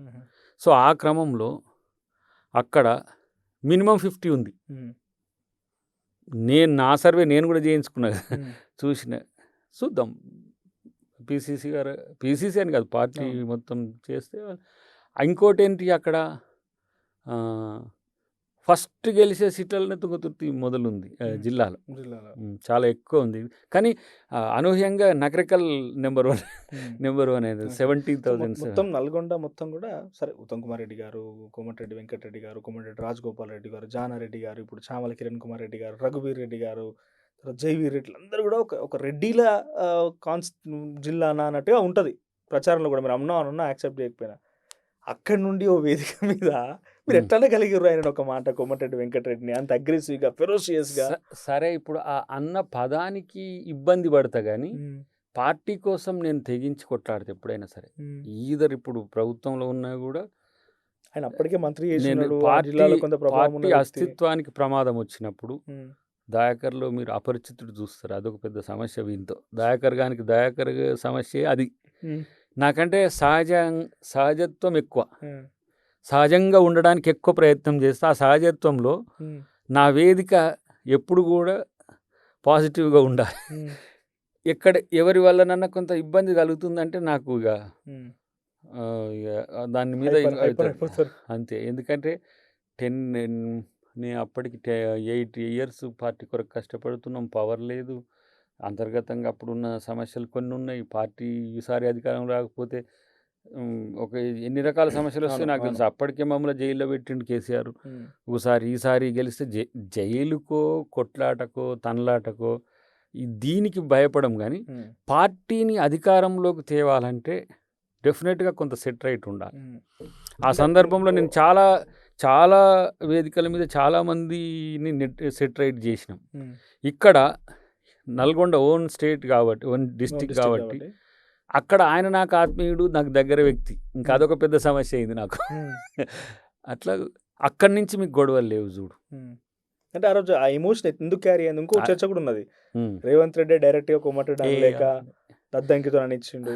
రేవంత్ రెడ్డి గారు ఎప్పుడైనా సరే ఉమ్, ఒక వ్యక్తిని నెగిటివ్ వైపు ప్రోత్సహించడు, ఉమ్, పాజిటివ్ వైపు వీలైతే ప్రోత్సహిస్తాడు. ఉమ్, మాట్లాడమని చెప్పినందుకు ఆయనకు వచ్చింది అది. ఉమ్, దయాకర్ లోకల్ కదా, ఇక్కడ కంటెస్టెడ్ ఎమ్మెల్యే కదా, దయాకర్ని కూడా 2 నిమిషాలు వెంకట్ని కూడా మనం బల్మూరిని కూడా మాట్లాడిపోయి అని అట్లా. ఎందుకంటే ఎన్ఎస్వై ఉండే మనోడు, ఉమ్, తానేమో రేవంత్ అన్నతో వచ్చిండు, నేను ఆడనే ఉన్నా. ఉమ్, అయితే జానారెడ్డి గారు, తర్వాత ఉత్తమ్ గారు అందరూ మాట్లాడిండ్రు అప్పటికి. ఉమ్. సరే మాకు కూడా మాట్లాడడానికి అవకాశం, ఇక అంత వేదిక చాలా ఎక్కువ క్రౌడ్గా ఉండే కానీ స్టేజ్ అంత కూడా. ప్రశాంతంగా నడుస్తున్నది, ఛాలెంజ్లు నడుస్తున్నాయి. రాజగోపాల్ రెడ్డిని అంటున్నారు, ఓకే మీరు మైక్ తీసుకుని ఒకేసారి డైరెక్ట్గా కోమటిరెడ్డిని అన్నాడంటే మీకు ఏమైనా సోర్స్ ఉండేనా? మరి ఆయన పోతున్నాడనో, ఆయన తమ్మునికి సహకరిస్తున్నాడనో, విదేశాలకు ఆ టైంలో అక్కడికి పోవడం ఆయన, కానీ ఇవన్నీ ఏమైనా source నేను ఆ ఉన్నదా? రోజు నేను నష్టపోవచ్చు, కానీ కోమటిరెడ్డి గారు మాకు ఉండడం వల్ల ఎంత లాభం అయింది? ఉమ్, లేకపోతే ఇబ్బంది అవుతుండే జిల్లాలో. నీకు తెలుసు కదా ఏం జరుగుతుంది అనేది. ఉమ్. అంటే వాళ్ళు మీరు వాళ్ళు అడుగుతుంటే సెట్ బ్యాక్ అయ్యిరా? ఆ? మీరు అట్లా అడుగుతుంటే సెట్ బ్యాక్ అయ్యిరా ఆయన? ఇక అక్కడి నుంచి పార్టీ ఇన్వాల్వ్ అయింది. నన్ను కొంచెం ఏమంటాం, క్రమశిక్షణ తీసుకోవాలనే చర్చ జరిగిన నేను ఒక బాక్స్ నష్టపోయినా, వేసారు మిమ్మల్ని. నేను నష్టపోయినా ఏం లేదు, కానీ ఇప్పుడు పార్టీ సెట్ అవుతుందనే సంతోషం ఉండే. ఉమ్, ఒక దశలో మ్, ఎన్ని రోజులు సస్పెండ్ చేస్తే బాగుంటుంది నిన్ను అని కూడా కొంతమంది అడిగింది. ఉమ్, మీ ఇష్టం సార్ అని చెప్పిన. ఎందుకంటే నేను సస్పెండ్ అవ్వడం సమస్య కాదు. జిల్లా 12కి 12 వచ్చు. దామోదరెడ్డి గారు కూడా గెలిచేది కొంత. క్వశ్చన్ ఒకటి మనం కంక్లూడ్ చేద్దాం దీన్ని. మ్. ఆయన పోతున్న ఒక ఆలోచన ఉండేనా మీకు? పోతాడేమో అని భయం ఉండే. ఆయన పోతే ఏమైతే కాదు, ఆయన పోతే మాకేమైతుండే జిల్లాలో కొంత ఇబ్బందికరమైన పరిస్థితులు ఉండేనా? వస్తుంది. ఆలోచన ఉండేనా? పోతాడేమో అని నేను అనుకున్నా, ఆ, కానీ ఆయన పోను నా నా నా మీద ఎప్పుడు కూడా కాంగ్రెస్ కంటే ఉంటుందని చెప్తున్నా. నాకెందుకో ఉమ్, అట్లా అనిపించింది. ఉమ్, తర్వాత మళ్ళీ ఏమంటే మనం సే సారీ టు పూరి అని ఉమ్, చేసినాం. అయినా కూడా అది రెక్టిఫై కాకుండా పార్టీ అలర్ట్ అయ్యి అందరికీ ప్రయారిటీ ఇవ్వడం మొదలుపెట్టి అందరిని కన్సోల్ చేయడం వల్ల ఉమ్. ఈరోజు నల్గొండ జిల్లాలో ఇప్పుడు మేము ఆ 11. ఇన్సిడెంట్ తర్వాత ఎప్పుడు కలిసి మళ్ళీ కోమటిరెడ్డి ఏం దాని తర్వాత నాకు తెలిసి 20-25 డేస్కి కలిసినాం. కలిసి ఇట్లా ఏందిరా నీకు ఇట్లా ఏందిరా ఇట్లా అయిపోయినా అగ్రెసివ్గా అనలే. నేను ఇంకా చెప్పాలంటే గద్దరన్న చేసి అరే అది ఎట్లా కాదు, పోదాం పొద్దుగాల ఫోన్ చేయి అని అన్నాడు. చేసిన నేను చేస్తే ఎత్తలేదు. ఎవరో మిత్రుడు ఉండి ఇప్పుడు వద్దులే అన్న, ఇక అంత కదా ఎందుకు ఏమన్నాడు కలవగానే? ఫస్ట్ కలవగానే ఎందుకు అట్లెందుకు మాట్లాడినావు, నిన్నేమన్నారు, నేనేమైందిరా ఇట్లా అనుకుంటాం మళ్ళీ ఆయనదైన స్టైల్లో. తర్వాత నేను టికెట్ ఇవన్నీ నేను పట్టించుకొని నాకు అనవసరము, మనం ఎంత దగ్గర ఉన్నాం, నువ్వు నన్ను ఇట్లా అంటావా ఇది అనేసరికి ఏమైనా కొంచెం సర్ప్రైజ్ అయిందా దాని తర్వాత నుంచి? ఇప్పుడు టికెట్ విషయంలో కానీ ఎమ్మెల్సీ వచ్చుడు కానీ లేట్ అయింది అనుకుంటున్నారా? ఉన్నమాట ఓపెన్గా చెప్పండి. వాస్తవంగా చెప్పాలంటే ఎమ్మెల్యే తర్వాత ఒక దశలో మంత్రిగా చేసిన తర్వాత ఎమ్మెల్సీ ఇవ్వాలని ఒక ఆలోచన చేసిండ్రు. అప్పుడు ట్రోల్ అయిన లిస్టులో నా పేరు కూడా ఉండే మంత్రుల లిస్టులో. నాకేం నమ్మకం అంటే సందర్భం వచ్చినప్పుడు అందరినీ కన్విన్స్ చేసి ముఖ్యమంత్రి గారే నాకు అవకాశం ఇస్తారనే ఉద్దేశంతో నేను ప్రయత్నాలు పక్కన పెట్టి కూల్గా ఉండడం మొదలుపెట్టిన. ఎమ్మెల్సీ అయినాక మంత్రివర్గంలోకి ఫస్ట్ మంత్రి ఇవ్వాలని ఉండే లిస్టులలో, తర్వాత ఎమ్మెల్సీ సంగతి, తర్వాత ఫస్ట్ వచ్చి ఎమ్మెల్సీ ఇవ్వాలనేది ఉండే. వాళ్ళు అట్లా అనుకుంటుండంటే నా పట్ల పాజిటివ్గా ఉన్నారుగా. వాళ్ళు ఇచ్చినా ఇవ్వకపోయినా నాకు అసలు దాన్ని పట్టించుకోలే. నాకేంది, ముఖ్యమంత్రిగా పిసిసి గారు రేవంత్ రెడ్డి గారు అయ్యిండ్రు. ఎక్కడనైనా ఏ సందర్భం వచ్చినా నాకు అవకాశం ఇస్తాడు. అదే ముచ్చట వాళ్ళ తర్వాత ఒకసారి అడిగిండు కూడా, ఫీల్ అవుతున్నావు కదా అని. ఇట్లా చెప్పిన నేను ఇట్లా, ఇక మీరు ముఖ్యమంత్రి అయినాక నాకు న్యాయం జరగదు అని అనుకోను నేను. మీకు ఎప్పుడు వీలైతే అప్పుడు ఇవ్వండి. రెండవది కంపల్షన్ నేను క్రియేట్ చేయ. అంటే అట్లెట్లా అవుతుంది, మళ్ళీ పార్టీకి పని చేసిన వాళ్ళకి చేయకపోతే కూడా ఇబ్బంది అవుతుంది అని చెప్పేసి ఎమ్మెల్సీ వచ్చే ముందు 10-15 రోజుల ముందు కలిసిండు, అయిపోతుంది ఈసారి అయిపోతుందిలే అన్నాడు. అట్లాగే నేను దానికి ఇప్పుడు విప్ కూడా ఆలస్యానికి వెంకటరెడ్డి ఎక్కడైనా కారణం ఎక్కడ కాలే. ఆయన ఇంక తెలుసా, మేము ముగ్గురం పోతున్నాం, ముఖ్యమంత్రి గారు, వెంకటరెడ్డి గారు, నేను. వాళ్ళ క్యాబినెట్ మీటింగ్ పోయేటప్పుడు నేను అనుకోకుండా ముఖ్యమంత్రి గారు చాము గారు పోయినా, కలిసి మాట్లాడుకుంటూ పోయి ఇట్లా పోతున్నప్పుడు మా ఉంది ఏం చేస్తున్నావు ఇట్లా అని అన్నాడు. నువ్వు ఎట్లా చెప్తే అట్లా, అప్పటికి ఇంకా రాలే. నేనేం చెప్పిన అసలు మంచిగా ఎంపీగా పంపించేస్తే మంచిగా ఉంటుంది కదా అని చెప్పిన. అడుగు ముఖ్యమంత్రి గారు అంటే ఇక అంటే అప్పటికి వాళ్ళ చర్చ అట్లా ఉంది వాళ్ళిద్దరి మధ్యన, ఏం చేద్దాం ఇట్లా బయట చాలా సార్లు కదా కోమటిరెడ్డి వెంకటరెడ్డి జయంగా అద్దంకి దయాకర్ అంటే మీకు సానుభూతి పరులు అంటామా, లేకుంటే మీడియా ఫ్రెండ్స్ అట్లా పడిపోయి మాట్లాడుతూ ఎందుకు ఖండించలేము ఒక్కసారన్నా, అంటే పోనీ ఏం కాదు చర్చ నడవని అనుకున్నారు. అట్లా కాదు, అసలు అది చర్చనే, ఏది జస్ట్ ప్రచారమే అంతే. ఖండించలేదు కూడా దాన్ని, అసలు ఆడ ఊసు లేనప్పుడు ఖండన ఎందుకు? అంటే కోమటిరెడ్డి కారణం. కొంతమంది మన వాళ్ళు మీడియా వాళ్ళు తమ్నెయిల్స్ కొరకు కూడా రాస్తా ఉంటారు. దానికి డైరెక్ట్ గా మిమ్మల్ని ఫోన్ చేసి అనే సందర్భాలు అనేకంగా ఉన్నాయి. అడుగుతారు, అడిగినా కూడా ఆయన నాకు అడ్డం కాదు అని తెలిసినాక నేనెందుకు దాన్ని వ్యతిరేకిస్తా అంటున్నా. ఆయన ఎందుకు వ్యతిరేకిస్తా? నా కొరకు చెప్పిండు కదా, ఎంపీ చేస్తే ఇంకా మంచిగా ఉంటుందని, ఎమ్మెల్సీ కంటే కూడా ఎంపీ చేస్తే మంచిగా ఉంటుందని సూచించింది ముఖ్యమంత్రి గారితో అడిగిందే వెంకరెడ్డి గారు. ఇక ఆయన నా పట్ల అంత పాజిటివ్గా ఉన్నాక నేను ఇక ఆయన నిన్ను వ్యతిరేకం చేసిన ఇప్పటికి కూడా, ఇప్పుడు కలిసినా కూడా అట్లా మేము అట్లా కలిసి ఉంటాము. అదే ఏమంటాము, ఆ సాన్నిధ్యం పెరుగుతూనే ఉంటుంది ఎప్పుడు కూడా. ఆ ఒక్క సందర్భం తప్పితే దానికి ఆ గాయం మానిపోయింది అది. కాబట్టి దాన్ని ఆయన ఎక్స్క్యూజ్ కూడా చేసింది, అంటే హార్ట్ఫుల్గా ఎక్స్క్యూజ్ చేసింది. ఓకే. సో ఈ మధ్య కాలంలో కూడా రేవంత్ రెడ్డి గారి మీద ఒక మాట పడంగానే మీరు మీడియా సమావేశాలు ఎక్కువగా ఉంటుంటాయి, చర్చా కార్యక్రమాలు వస్తూనే ఉంటున్నారు, బట్ తొందరగా రిటిలియేట్ అయిపోయి సోషల్ మీడియా ఎట్లా అంటే ఒక కౌంటర్ పడ్డది కేటీఆర్ నుంచి అనగానే వీడియో ఆన్ చేస్తున్నారు, పెట్టేస్తున్నారు. సో నాకు వినిపించిన మాట చాలామంది పాపం ఫ్రెండ్స్లో కానీ, లేకుంటే మేము ఎప్పుడన్నా యూనివర్సిటీకి సంబంధించి విద్యార్థులు మాట్లాడుకునే సమయంలో కూడా అద్దంకి దయాకర్ అప్పుడైనా సిచ్యువేషన్ వస్తేనే చలో నడవండి అని చెప్పి మాట్లాడేది, లేకుంటే ప్రెస్ మీట్లు పెట్టేది, చర్చలలో మాట్లాడి పార్టిసిపేట్ చేసి ఎవరు వచ్చినా ఏకీపారేసేది. ఇప్పుడు రేవంత్ రెడ్డిని అంటే మాత్రమే మాట్లాడుతున్నాడు అని అంటే, రేవంత్ రెడ్డి గురించి మాట్లాడడానికి కోర్ టీంలో కీలకంగా ఉన్నారు అద్దంకి దయాకర్. అవతల వైపు వాయిస్ ఎందుకు వస్తలేదు? రేవంత్ రెడ్డి ప్రొటెక్ట్ చేస్తున్నారు, పొంగులేటి విషయం వస్తుంది, పొంగులేటి గురించి మీరు మాట్లాడరు. ఆయన గురించి వచ్చే ఆరోపణల గురించి అందరితో క్యాబినెట్లో కాదు, పార్టీ విషయంలో ఏ విషయం వచ్చినా మాట్లాడతారు. రెండవది మాకేందంటే ప్రభుత్వ అంశాలు వచ్చినప్పుడు ఎవరు ఏది మాట్లాడాలనేది పిఆర్ఓ సిస్టమ్ డిజైన్ చేస్తుంది. కానీ రేవంత్ రెడ్డి గారి విషయం వచ్చినప్పుడు నేను వీడియోస్ పెడుతుంటా, అది నా డిస్క్రిప్షన్. అది అంటే మీరు ఆయన ప్రొటెక్ట్ చేయడంలో కీలకమైన, ప్రొటెక్ట్ అని కాదు, లీడర్ ఎప్పుడు కూడా కొన్ని సందర్భాల్లో నా గురించి మాట్లాడమనో దీన్ని ఇట్లా మాట్లాడమనో చెప్పడు ఏ లీడర్ కూడా. జరుగుతున్న అబద్ధము ప్రచారము అది తప్పైనప్పుడు నేను సీరియస్గా ఖండిస్తుంటాను. ఎందుకంటే నాలాగా అందరు ఖండించలేకపోవచ్చు, కొంతమంది సున్నితంగా దానికి సరైన డోస్ ఎట్లా ఉంటే బాగుంటుందో నాకు తెలుసు కాబట్టి నేను స్పందిస్తుంటా. అది అప్పుడప్పుడు వేరేటోళ్ళు పాజిటివ్గా తీసుకోవచ్చు, నెగిటివ్గా తీసుకోవచ్చు. కానీ ఎక్కువ సందర్భాల్లో ముఖ్యమంత్రి గారి గురించి మాట్లాడడం వల్ల అది అనుకుంటారు. కానీ ప్రభుత్వమైన ఇప్పుడు తర్వాత మంత్రులైన పొంగులేటి గారైనా బట్టి గారైనా వాళ్ళ మీద క్యారెక్టరైజేషన్ చేసినా నేను ఎమ్మటే రెస్పాండ్ అవుతుంటా. కానీ వాళ్ళ మీద వీళ్ళు కామెంట్ చేసుడు తక్కువ ఉంటుంది. రెగ్యులర్గా చేసేది ఎవరి మీద ఉంటుంది, ఎక్కువ ముఖ్యమంత్రి గారిని టార్గెట్ చేస్తుంటారు ఎవరు చేసినా. కాబట్టి ఎక్కువ సందర్భాల్లో స్పందిస్తుంటా.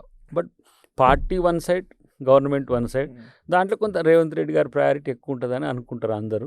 ఏదున్నా మరి నేను లీడర్ను డెఫినెట్గా నేను ఏమంటాము, ఆ సందర్భాలు వచ్చినప్పుడు స్పందించకపోతే కూడా మాకు అది నైతికత కాదు నాకు అనిపిస్తుంది. ఇందాకన్నారు మంత్రుల లిస్టులో నేను ఉండేది, తర్వాత ఎమ్మెల్సీ చేయాలని ఆలోచన. ఇంకో 2 ఖాళీలు ఉన్నాయి. మీ జిల్లాలో ఉత్తమ్ కుమార్ రెడ్డి, కోమటిరెడ్డి వెంకటరెడ్డి ఇద్దరు ఉన్నారు. ఖాళీగున్న జిల్లాలో రంగారెడ్డి జిల్లా ఒకటి ఉంది, తర్వాత నిజామాబాద్ జిల్లాలో సుదర్శన్ రెడ్డికి ఏదో అలాట్ చేసినా కూడా అది ఖాళీగా ఉంది మంత్రివర్గాల్లో. హైదరాబాద్లో స్పేస్ ఉంది. సో ఇప్పుడు ఆ మంత్రివర్గం లిస్ట్ అట్లే ఉన్నదా? ఇంకా 2 ఉన్నాయి కదా, అద్దంకి దయాకర్కి ఏమైనా రాబోతున్నదా? ఇవ్వచ్చు, ఇవ్వచ్చు, ఇవ్వాలని కోరుకుందాం అంతే. మీకు ఆ ఇస్తే కోరిక ఉన్నదా రావాలని? ఇస్తే డెఫినెట్గా ఉంటుంది, ఎందుకు ఉండదు? అయ్యో ఇంత పని చేసి మనకెందుకు అంటే ఉండదు? ఎమ్మెల్యే టికెట్నే వద్దనుకున్నారు, ఎమ్మెల్సీకి కంపల్సరీ నేను చెయ్య అన్నారు, మంత్రివర్గం అనేసరికి కావాలనే ఇప్పుడు కోరిక ఉన్నదా లేదా అని. ఎమ్మెల్యే ఎమ్మెల్యే విషయంలో ఎట్లా ఉంటుందో ఉమ్, మంత్రి విషయంలో కూడా అట్నే ఉంటుంది. ఇక మీకు అది చెప్తే ఇది అర్థమవుతుంది. ఉమ్, ఇస్తే తీసుకోవాలి, లేకుంటే ఇచ్చినట్టే పని చేయాలి. ఉమ్, సేమ్ నాకు ఎమ్మెల్యే ఇవ్వకపోతే నేను ఏం చేసిన పనిలో తగ్గలే, ఉమ్, ఎమ్మెల్యే రాలేదని నేను ఎప్పుడు ఫీల్ కాలే. ఉమ్. ఇప్పుడు ఇది కూడా ఆశ ఆశ పెట్టినట్టే పెట్టింది కాబట్టి వస్తుందో ఏమో, ఒకవేళ దాకరికి ఈసారి ఇస్తారా. మీరు ప్రపోజల్ పెట్టలేదా రేవంత్ రెడ్డి దగ్గర? మీకు సాన్నిహిత్యం బాగుంటుంది కదా అన్న, నాకు అవకాశం నేను ఇవ్వను. రేవంత్ రెడ్డి గారిని వ్యక్తిగతంగా అడగలేదు, ఉమ్, బట్ నేను అవసరం అనుకుంటే తీసుకోగలుగుతాడు. ఓకే. అది పై వాళ్ళని ఒప్పియాలి, పార్టీ కూడా ఉంటుంది ఒకవేళ కదా. మీకు కావాలనుకుంటే ఏం ఆశిస్తున్నారు మీరు?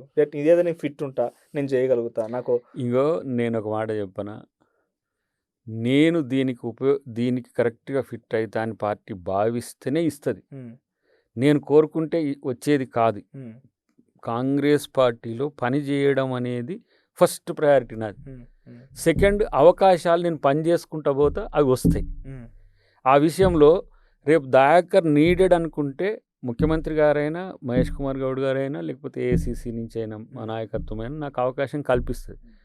అవకాశం కల్పిస్తుందని ఆశగా అదే పనిగా లేను నేను.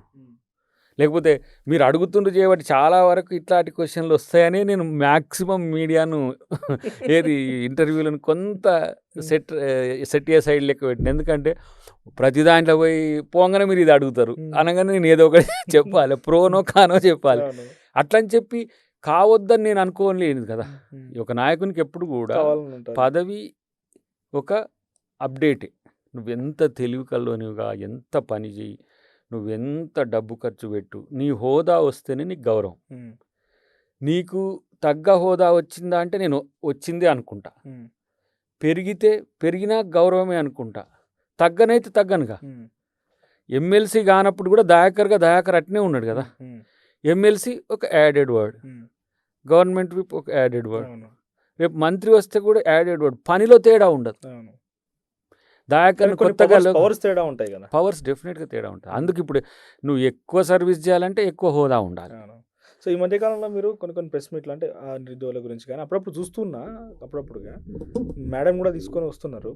అంటే పొలిటికల్గా పుష్ చేస్తున్నారు. ఇప్పటి రోజు రిజర్వేషన్ ఏమైనా కూడా, రిజర్వేషన్ అని కాదు, ఆ, వాళ్ళ ఫ్యామిలీ కూడా పొలిటికల్గా ఉన్నది. ఆ. వాళ్ళ వెంటే ఉంటారు, వెంటే నడుస్తున్నారు మీ వెంటే.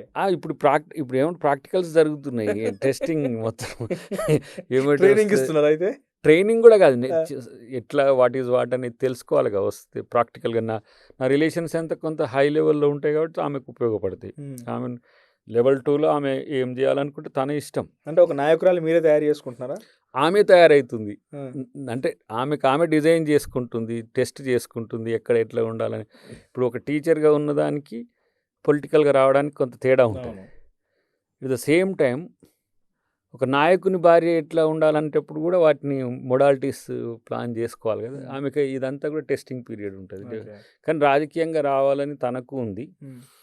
నేను కూడా తను ఎట్లా రాజకీయాలు చేస్తే బాగుంటుంది అనేది ఆమెకు కూడా చెప్తున్నా, నేర్పుతా.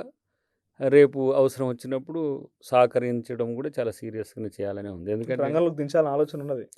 దిగినట్టే ఇప్పుడు ఒక రకంగా దిగింది, కానీ స్ట్రీమ్ లైన్ చేయడం ఎట్లా చేయాలనేది. ఇవి లేకపోతే ఎమ్మటి రావడం అనేది ఏదో నా వెంట ఉండి ఏదో నన్ను సపరిచర్యలు చేయడానికి కాదు. పొలిటికల్గా తన నాలెడ్జ్ పెంచుకోవడము, సందర్భాలను రికగ్నైజ్ చేసుకోవడం.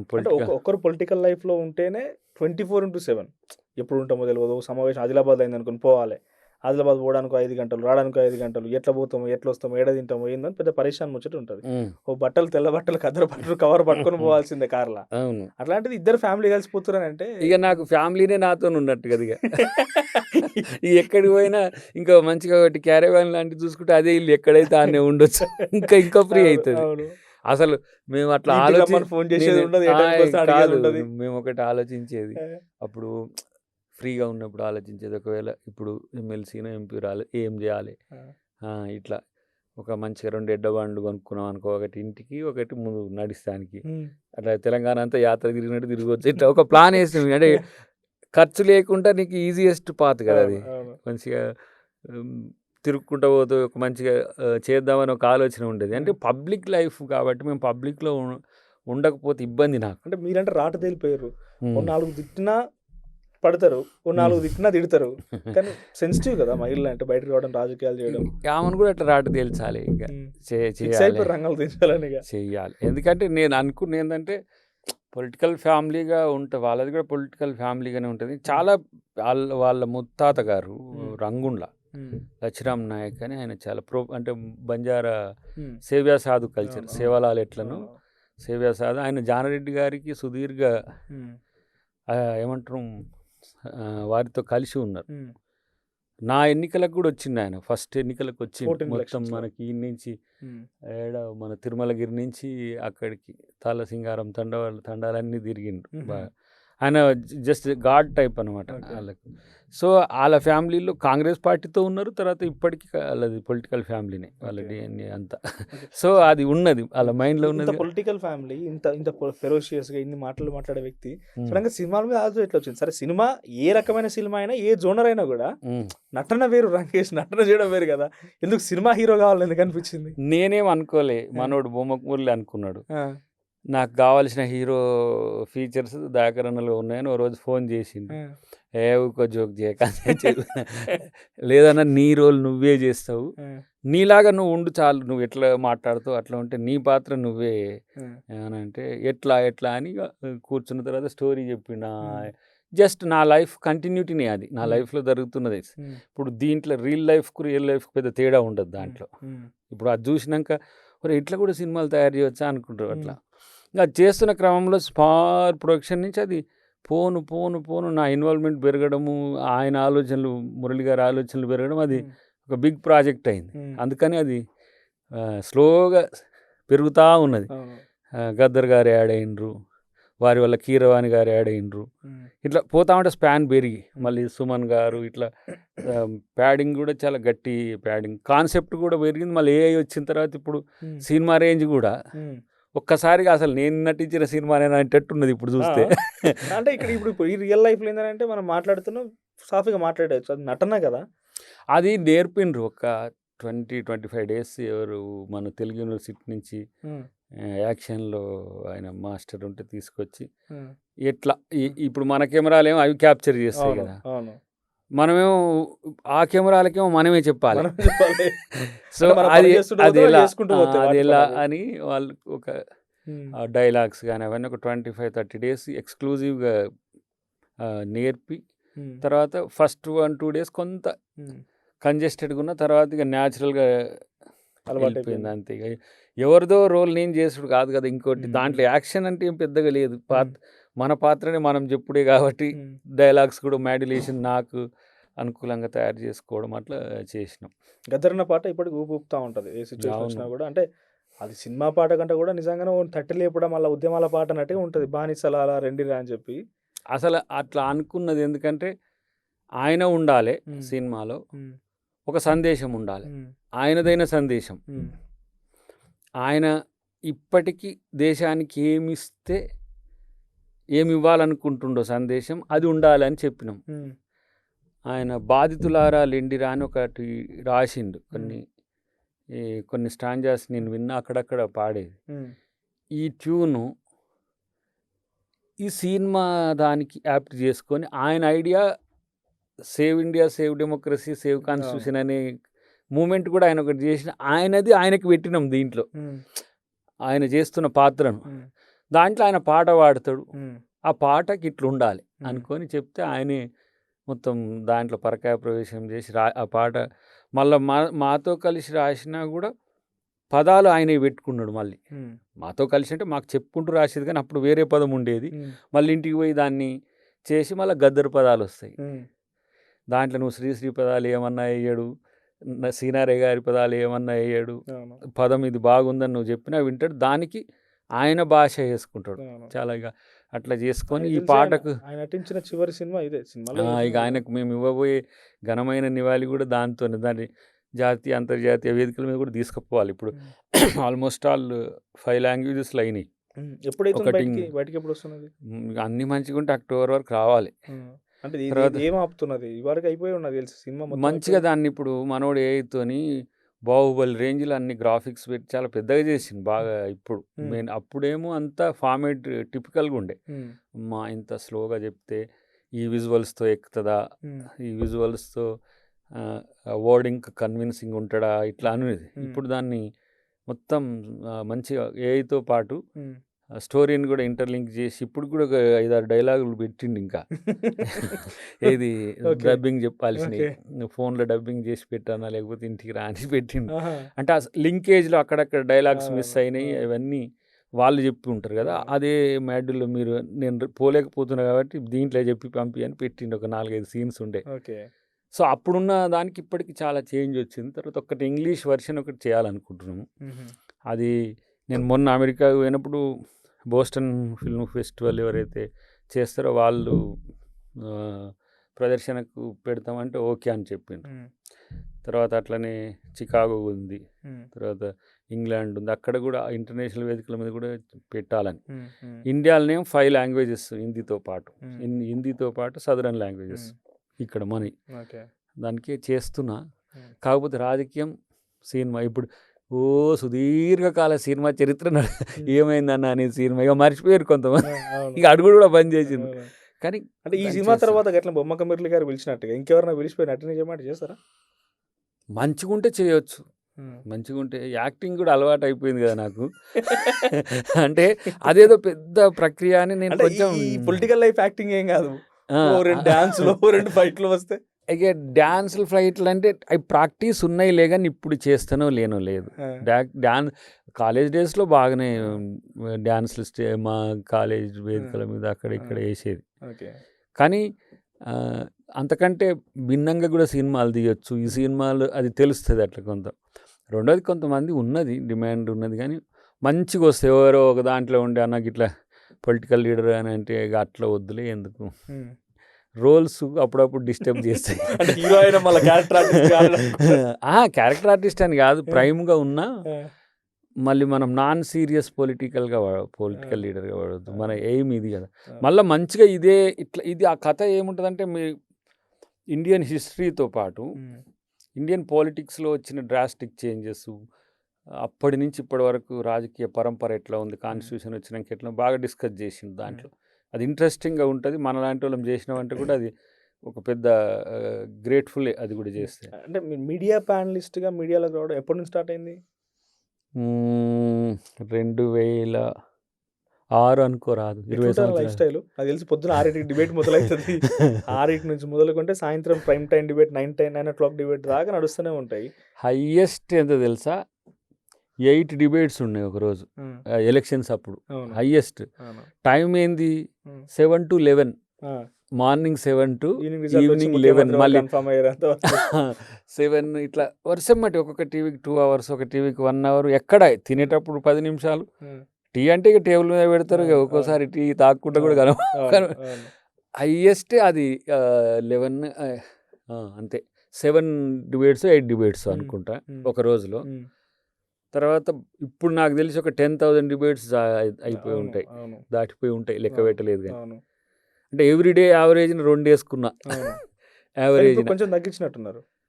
తగ్గియడం అంటే ఇప్పుడు మన వాళ్ళని కూడా ఎప్పుడు మేమే ఊరికే వస్తే కూడా మునాటని ఉంటుంది. ఇప్పుడు న్యూ టీం ఉంది మన వాళ్ళు, మంచిగా వాళ్ళని కూడా చేయాలి. తర్వాత వాళ్ళకు కూడా అవకాశాలు, పార్టీ కూడా వాళ్ళని పిలవమని కూడా ఒక లిస్ట్ ఇచ్చి ఇంపార్టెంట్ ఇష్యూస్ అప్పుడు ఇప్పుడు హోదా పెరుగుతున్న కొద్ది కూడా ఇటువైపు తగ్గుతుంటుంది. న్యూ రిక్రూట్మెంట్ జరగాలి.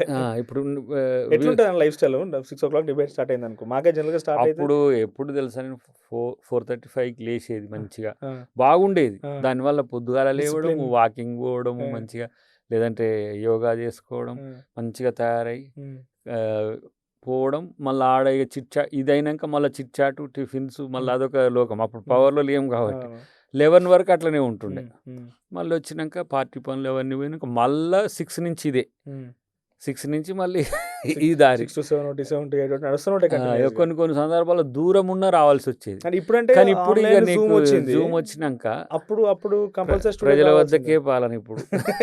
నువ్వు ఇప్పుడు ఇది అయిపోగానే ఇంకో టీవీ ఉన్నది ఏమంటే దాన్ని కార్లో పెట్టుకొని పోతూనే ఉంటే చేస్తూనే ఇప్పుడు ఉంటా. జరిగేటువంటి సిచ్యువేషన్లో డైరెక్ట్ స్టూడియోకి రావాల్సిన సిచ్యువేషన్లో తక్కువ 90% జూమ్ అవుతుంది. ఇప్పుడు కాదు, బిఫోర్ ప్రీవియస్గా. అప్పుడు కంపల్సరీ అది ఖాళీగా లేకపోతే కలవదు. నేను ఎక్స్క్లూజివ్గా అసలు టీవీల కొరకే ఉన్నట్టుండేది అప్పుడు.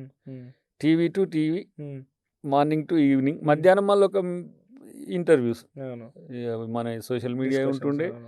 తర్వాత మెయిన్ టీం వాళ్ళు బయటలు ఇస్తుండే. ఎవరు రేవంత్ అన్న వచ్చేంత వరకు ఎక్కువ ఇక నేనే ఉండేది. అప్పుడు పీసీసీగా వారు పొన్నాల గారు ఉండే ఫస్ట్, తర్వాత ఉత్తమ్ గారు ఉండే. ఆయన వారు ప్రెస్ మీట్లు టీంను సెలెక్ట్ చేసి చేస్తుండే. కానీ అంత డిపెండెన్సీ ఈ మీడియా మొత్తం నేనే ఉండాల్సి వచ్చేది. అప్పుడు 2 టర్మ్ల మళ్ళీ వచ్చిన తర్వాత రేవంత్ రెడ్డి గారు వచ్చిన తర్వాత మెయిన్ వాయిస్ ఆయన ఏండు, పని విభజన చేసి ఒక 5-6 ప్లాన్ చేసుకొని మళ్ళీ కొంత రిస్క్ తగ్గింది. అయినా కూడా మనది ధూమ్ధామే. ఇక మళ్ళీ అందరికి ఛాయిస్ నేనే అవ్వాల్సి వస్తుంది. వద్దని అనడానికి లేదు. 7 to 8 ఉంటే 8 to 9 ఉండాల్సి వస్తుంది. కొన్నిసార్లు ఇటు టీవీ పెట్టుకొని ఇటు ఒక టీవీ పెట్టి ఇటు స్విచ్ ఆఫ్ చేసి ఇటు స్విచ్ ఆన్ చేసేది. ఫీల్ అయ్యేది అన్న మాకు వస్తాను వాళ్ళకి. మరి వీళ్ళు ఫీల్ అవుతారు, వాళ్ళు ఫీల్ అవుతారు. అట్లా ఫీల్ అయిన వాళ్ళు కూడా ఉన్నారు. తర్వాత వాళ్ళు ముందు చెప్పినాక దాన్ని క్యాన్సిల్ చేయి అంటారు. ఇక ఒక ముందు ఫస్ట్ కమ్ ఫస్ట్ సర్వ్. అది ఎంత పెద్ద టీవీ అయినా చిన్న టీవీ అయినా టీవీ పొలిటికల్ లైఫ్లో లేకపోతే ఉద్యమ లైఫ్లో బెస్ట్ ఎక్స్పీరియన్స్ అని షేర్ చేసుకునేది. బెస్ట్ ఎక్స్పీరియన్సా తెలంగాణ డిక్లేర్ కావడం. ఆ రోజు ఎంత ఫుల్ హ్యాపీగా ఉన్నాము. ఒక పని చేస్తే ఆ పని సక్సెస్ అయితే ఎంత మైండ్ఫుల్గా ఉంటుందో, ఎంత జాయ్ఫుల్గా ఉంటుందో. ఆ రోజు రాత్రి మొత్తం చాలా అందరం అసలు ఉత్తగానే మాట్లాడుకుంటా ఉన్నాం. 11-12 1 వరకు ఉన్నాం అనుకుంటా. కేసీఆర్ 1 అంతే. మేము 1 బయటికి వెళ్ళాం. ఇక్కడిక్కడ ఏపీ భవన్ ఇక్కడిక్కడ మాట్లాడుకోవడం. ఇక వేరే ముచ్చట లేదు. కలిసిన వాళ్ళతో గ్రీట్ చేసుకోవడము ఏందో ఇక మనం ఇక సాధించిన ఫీలింగ్ అట్లా. తర్వాత మనోనికి అడిగి పోయినాం. 12కి అట్లా కేసీఆర్ కాడికి అందరు చేసి నాయకులు అందరం కూడా పోయినాం. 1 వరకు ఇక ఇదే. తెల్లారి కూడా ఒకసారి ఏదో యుద్ధం జయించిన వీరునికి కనుక ఎట్లా అనిపిస్తుంది. అది చాలా మెమరబుల్. కేసీఆర్ అంత సన్నిహితం ఉండేది కదా మీకు. అలా ప్రతిపక్షంలో మళ్ళీ ఆయన ప్రభుత్వంలోకి వచ్చినాక ఆయన రోజు అటాక్ చేస్తూ ఉంటే ఏమనిపించేది? అంటే వ్యక్తిగతంగా ఎప్పుడు కేసీఆర్ గారితో వైరుధ్యం లేదు. రాజకీయంగా అంతే. ఆయన ముఖ్యమంత్రిగా ఉన్నప్పుడు ముఖ్యమంత్రి రోల్ను చూసి, మాజీ లేకపోతే ప్రతిపక్ష నేతగా ఉన్నప్పుడు ప్రతిపక్ష నేతగా గురించి. కానీ ఆయన ఉద్యమకారునిగా సక్సెస్గా అయినట్టుగా ఏది అధికారంలో ఉన్నప్పుడు కూడా సక్సెస్ అయితే బాగుండేది. మా అవసరం రాకపోయేది. తెలంగాణ బాపు అంటారు కదా, ఎంకరిస్తారా ఉద్యమ నాయకుడిగా? నన్ను మిత్రుడు అనేది ఆయన. కానీ నేను జస్ట్ పెద్ద ఆయన లెక్కనే చూస్తాను నేను.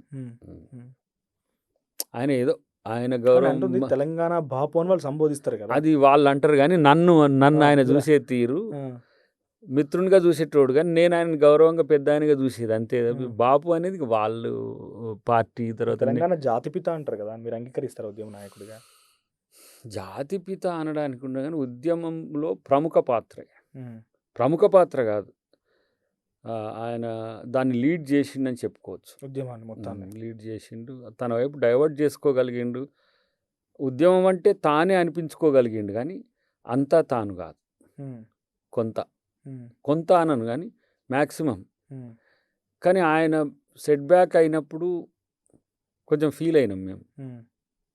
అంటే ట్రాక్ మీద పోతున్నప్పుడు రైలు గాడి తెలుస్తుంది, ట్రాక్ తప్పినప్పుడు కూడా అర్థమవుతుంది. అప్పుడు నేను కొంత మళ్ళీ దీన్ని డైవర్ట్ చేసి మళ్ళీ మెయిన్ ట్రాక్ మీదకి తెచ్చుకొని, అంటే ఆ 2 బెనిఫిట్ ఆయన పొంది ఉండొచ్చు. కానీ ఆ 2 నెలలు ముందు మీరు కాంగ్రెస్ జాయిన్ అయ్యారు. 2 నెలలు కనుక ఓపిక పెట్టి టీఆర్ఎస్తో ఉండుంటే, మీరు పార్టీలో జాయిన్ కాలేదు బట్ ఉండుంటే మీరు జాయిన్ అస్సలు ఉండకపోతుంటే నేను టీఆర్ఎస్ పార్టీతో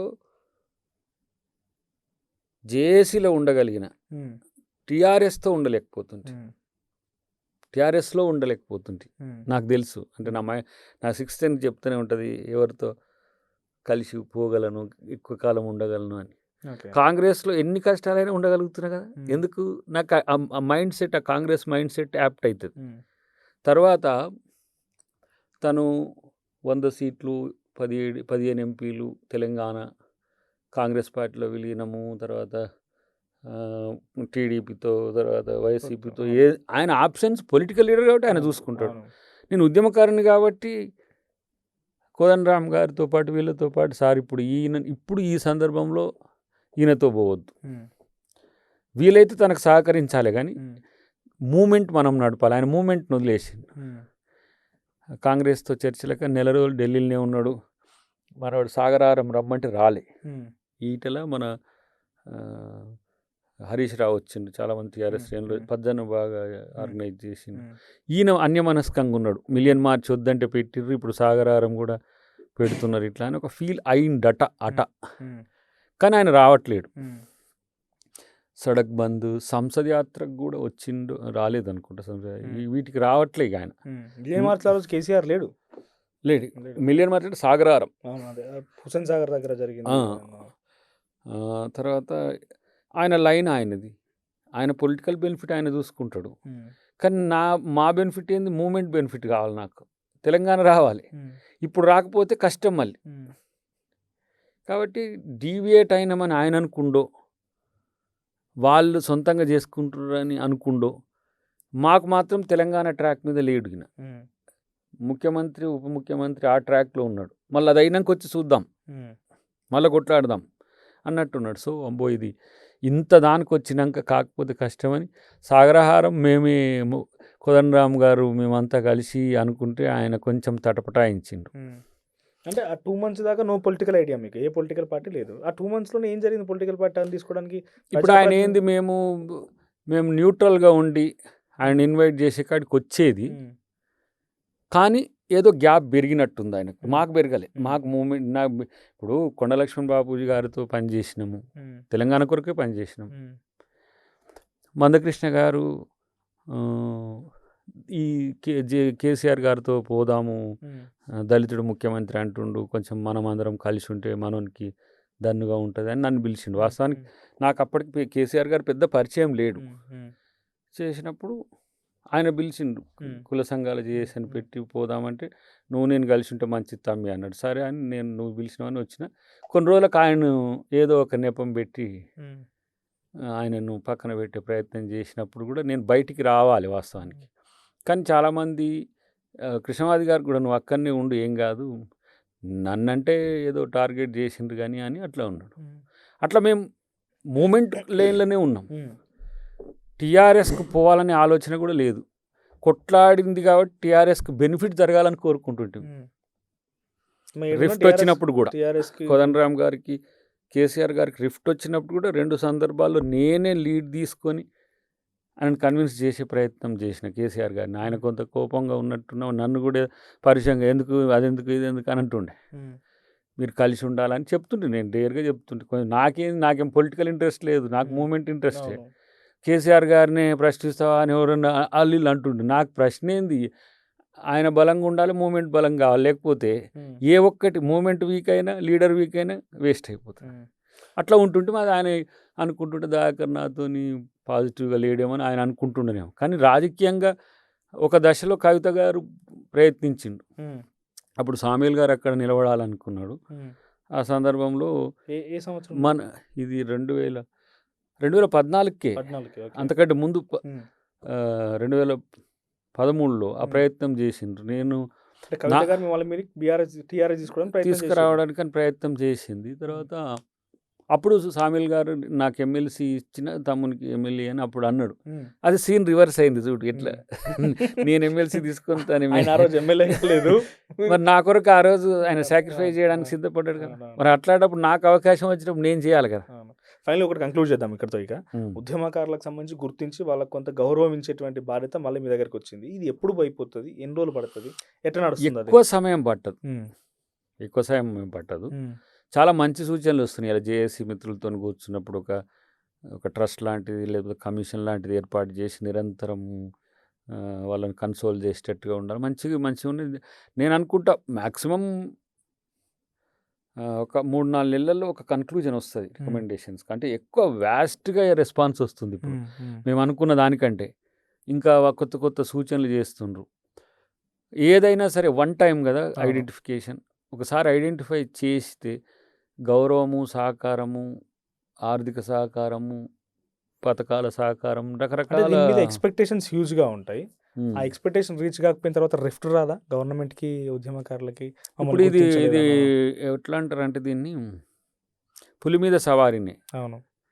కానీ ఉద్యమకారులు అంతకంటే ఎక్కువ సాక్రిఫైస్ మైండ్స్ కదా వాళ్ళు. ఉమ్, గుర్తించి సహకరిస్తామంటేనే సంతోషంగా ఉన్నారు. ఉమ్, దాన్ని మనము వాళ్ళు సంతృప్తి పరిచే విధంగా రికమెండేషన్స్ మనం తయారు చేస్తే ప్రభుత్వం దాన్ని కన్విన్సింగ్గా చేయడం ఎలా అనేది మా ముందున్న సవాల్.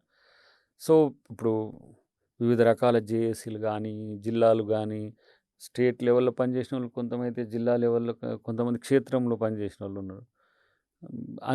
పీనలైజేషన్లో కూడా శిక్షలు పడ్డోళ్ళు ఎక్కువ ఉన్నారు. ఉమ్, కొంతమంది చనిపోతే, కొంతమంది జైల్లోకి పోతే, కొంతమంది ఇబ్బంది పడితే, యూనివర్సిటీ విద్యార్థులు అయితే చాలా ఇబ్బందికరంగా ఉన్నది పరిస్థితులు.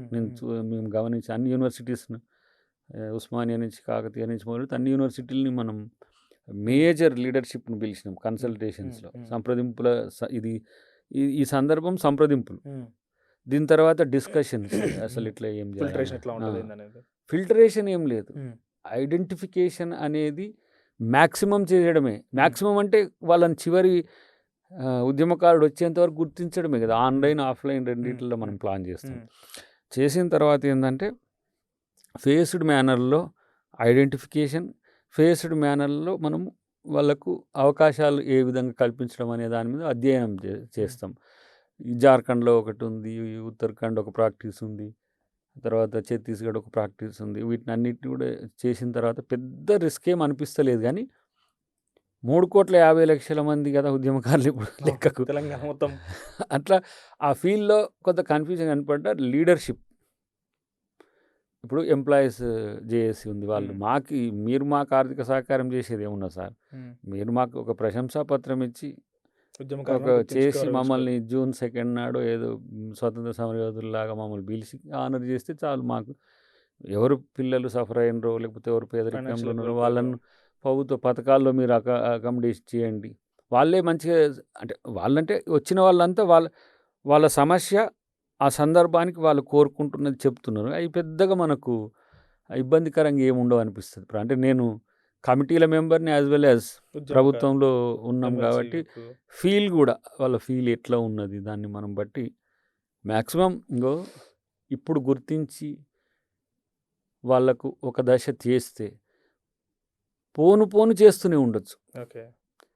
తర్వాత ఒకరికి ఒకటే అనుకుంటే చాలా చేయొచ్చు. చూద్దాం ఎటువంటి నెరవేరుతుంది. Thank you for your special time. Thank you.